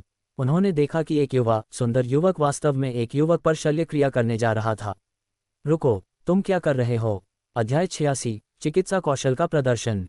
किनफेंग ने उनकी ओर ध्यान नहीं दिया और पूरी तरह अपने सामने के काम पर केंद्रित रहा। उसके सफ़ेद इंच से परिवर्तित संकरी धार ने एक ही पल में उस युवक की छाती चीर दी। ये दृश्य देखते ही आम लोग दहशत में चिल्ला उठे। क्या तुम खुलेआम किसी की जान लेने की कोशिश कर रहे हो? हटो, हमें अंदर जाने दो, इसे जल्दी रोको। सबसे आगे खड़े लोगों में तुरंत अफरा तफरी मच गई। वे डेमन स्लेयर्स को जोर जोर से धक्का देने लगे, किनफेंग को रोकने की कोशिश में। लेकिन वे तो साधारण लोग थे, दिव्य मार्शल वंश का अभ्यास करने वाले योद्धाओं से उनकी शक्ति की तुलना कैसे हो सकती थी? अतः वे एक कमतर उपाय पर उतर आए। घबराहट में सब्जियों के पत्ते और अंडे किनफेंग की ओर फेंकने लगे। किनफेंग की सुरक्षा में तैनात कई डेमन स्लेयर्स पहले से तैयार थे और उन्होंने उसे चारों ओर से ढक लिया, लेकिन फेंकी गई चीज़ें इतनी अधिक थीं कि कुछ न कुछ निकल ही आता। सौभाग्य से किनफेंग के पास खड़ी कांग फेलान ने अपना खंजर घुमाया और जितनी भी चीज़ें बचकर आईं, सबको झटक कर गिरा दिया। यहाँ का हंगामा बहुत बड़ा था और पीछे खड़े आम लोगों का भी ध्यान इस ओर गया। उन्होंने पूछा कि हुआ क्या है, और फिर मुंह दर मुंह बात फैलते ही सबको पता चल गया कि कोई उनकी असावधानी का फायदा उठाकर फिर से ऑपरेशन करने जा रहा है, इलाज के नाम पर, असल में जान लेने के लिए। ये कैसे सहन किया जा सकता था? आम लोगों ने आसपास मौजूद झोलाछापों की ओर ध्यान देना छोड़ दिया और सबके सब आगे की ओर धक्का देने लगे। गालियां और लानतें चारों ओर गूंजने लगीं और आरोप और भी तीखे हो गए। खासतौर पर उस युवक की मां, जब उसने अपने बेटे की छाती को कटा हुआ देखा तो उसका कलेजा फट गया। वह रोते हुए जमीन पर घुटनों के बल बैठ गई और किनफेंग से रुक जाने की भीख मांगने लगी। इस हरकत ने आम लोगों के गुस्से को चरम पर पहुंचा दिया। कुछ लोगों ने तो पत्थर तक उठा लिए और किनफेंग पर फेंकने लगे। कांग फेइलान की नाजुक भौहें सिकुड़ गईं और उसकी हल्की हरी आंखों में क्रोध की झलक चमक उठी। उसकी गति रुकी नहीं, उसकी सुडौल देह लहराए और सारे पत्थर हवा में ही झटक दिए गए। किनफेंग ने अपने हाथ में मौजूद सफ़ेद इंच को सफ़ेद सुई में बदलते हुए कहा, मिस कांग, मैं अभी हॉट डेवोरिंग गो को निकालूंगा, इसे भीड़ में गिरने मत देना। ठीक है। किनफेंग ने गहरी सांस ली और सफ़ेद सुई युवक की छाती में चुभो दी। एक क्षण भर में ही गोकीड़ा उसके हृदय से निकाल लिया गया। इन हरकतों में वह पहले से ही निपुण था, इसलिए उसकी गति बहती धारा जैसी सहज थी। ये देखते ही कांग फेइलान ने शून्य से एक जेड की बोतल प्रकट की और झटके से आगे बढ़कर उड़ते हुए हॉट डेवोरिंग गो को उसमें बंद कर लिया। किनफेंग के हाथ रुके नहीं। उसने अपने श्यूमी रिंग से मरहम की एक शीशी और ठंडी सूप का एक कटोरा निकाला। मरहम युवक की छाती के घाव को भरने के लिए था और ठंडा सूप उसके शरीर में बचे हुए गु विष को निकालने के लिए। उसने ये चीज़ें पहले ही जियांग शहर में आपात स्थिति के लिए संभाल कर रखी थीं और अब वे काम आ गईं। युवक का इलाज हो चुका था, लेकिन वह अभी तक होश में नहीं आया था। यह इलाज की असफलता के कारण नहीं, बल्कि लॉर्ड जोऊ की आत्मा बांधने वाली तकनीक के कारण था। हालांकि शायद जोऊ काई की दिव्य चेतना लगातार इस जगह पर निगरानी रखे हुए थी, क्योंकि थोड़ी ही देर बाद युवक ने धीरे धीरे आंखें खोलीं और पुकारा, माँ। आवाज़ बहुत तेज नहीं थी, लेकिन आगे खड़ी भीड़ में एक जबरदस्त हलचल मच गई। घुटनों पर बैठी माँ ने अचानक सिर उठाया, उसके चेहरे पर अविश्वास छाया हुआ था। तेवा, क्या तुम बोल रहे हो? माँ, मुझे भूख लगी है, युवक ने कमज़ोर स्वर में कहा। माँ यही है, माँ तुम्हें खाने ले जाएगी।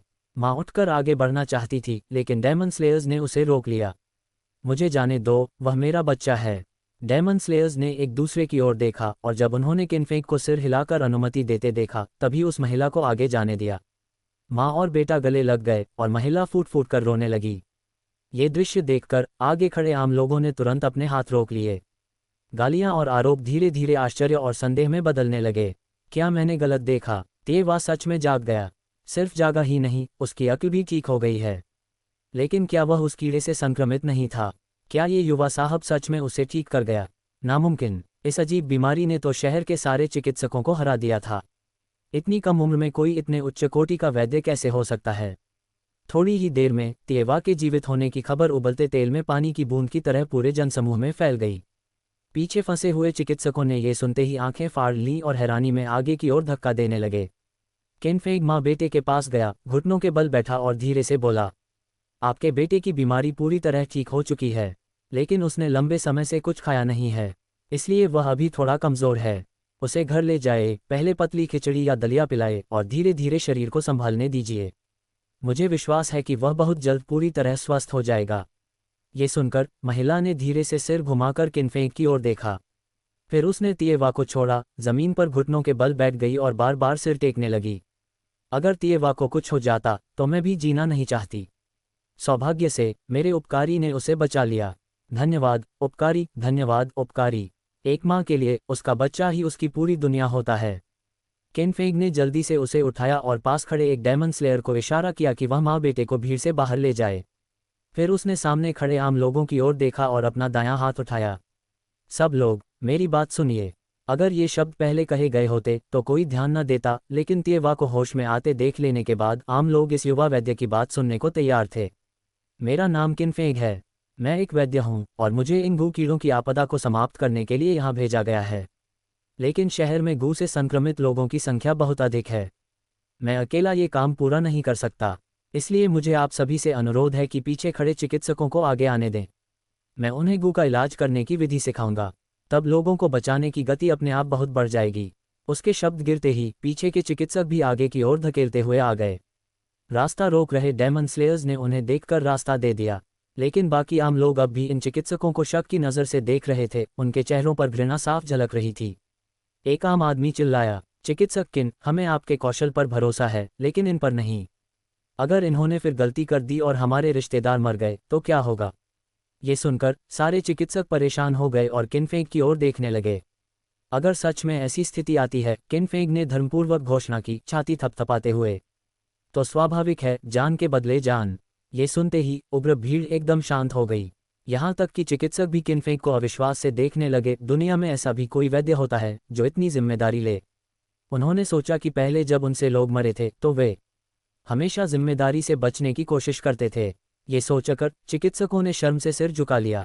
लेकिन तभी किनफेग ने आगे कहा, मैं जब उपचार की विधि सिखा दूंगा, उसके बाद अगर कोई चिकित्सक फिर भी किसी मरीज की जान ले लेता है तो उसकी कीमत उसे अपनी जान देकर चुकानी होगी। आप सब क्या कहते हैं? क्या हमारी जान? चिकित्सक हक्का बक्का रह गए। बकवास है, अगर तुम किसी को मारोगे तो क्या मैं अपनी जान न दूं? किनफेग ने भौहें चढ़ाईं, मानो उन्हें सपना देख रहे हों। ये सुनकर चिकित्सकों के मन में पीछे हटने का विचार आने लगा। लेकिन जैसे ही कोई बोलने ही वाला था, आम लोगों की आवाज़ें लहर की तरह उठीं और उन्हें दबा दिया। सब ने इस योजना का समर्थन किया। अच्छा, हम चिकित्सक किन की बात मानेंगे? मेरी कसाई की छुरी पहले ही तेज है। अब अगर कोई चिकित्सक पीछे हटने की बात करता तो यकीनन भीड़ उसे पीट पीट कर मार डालती। चिकित्सकों ने डर के मारे लारने ली, शब्द गले में अटक गए। क्या तुम सब तैयार हो? किनफेग ने मुड़कर पूछा। हम तैयार हैं, कृपया हमें निर्देश दें चिकित्सक किन। चिकित्सकों ने कड़वे चेहरे के साथ लेकिन सम्मानपूर्वक कहा। ठीक है, किनफेग बोला, तो मैं तुम्हें एक बार करके दिखाता हूँ। मुख्य बिंदुओं पर ध्यान से नज़र रखना।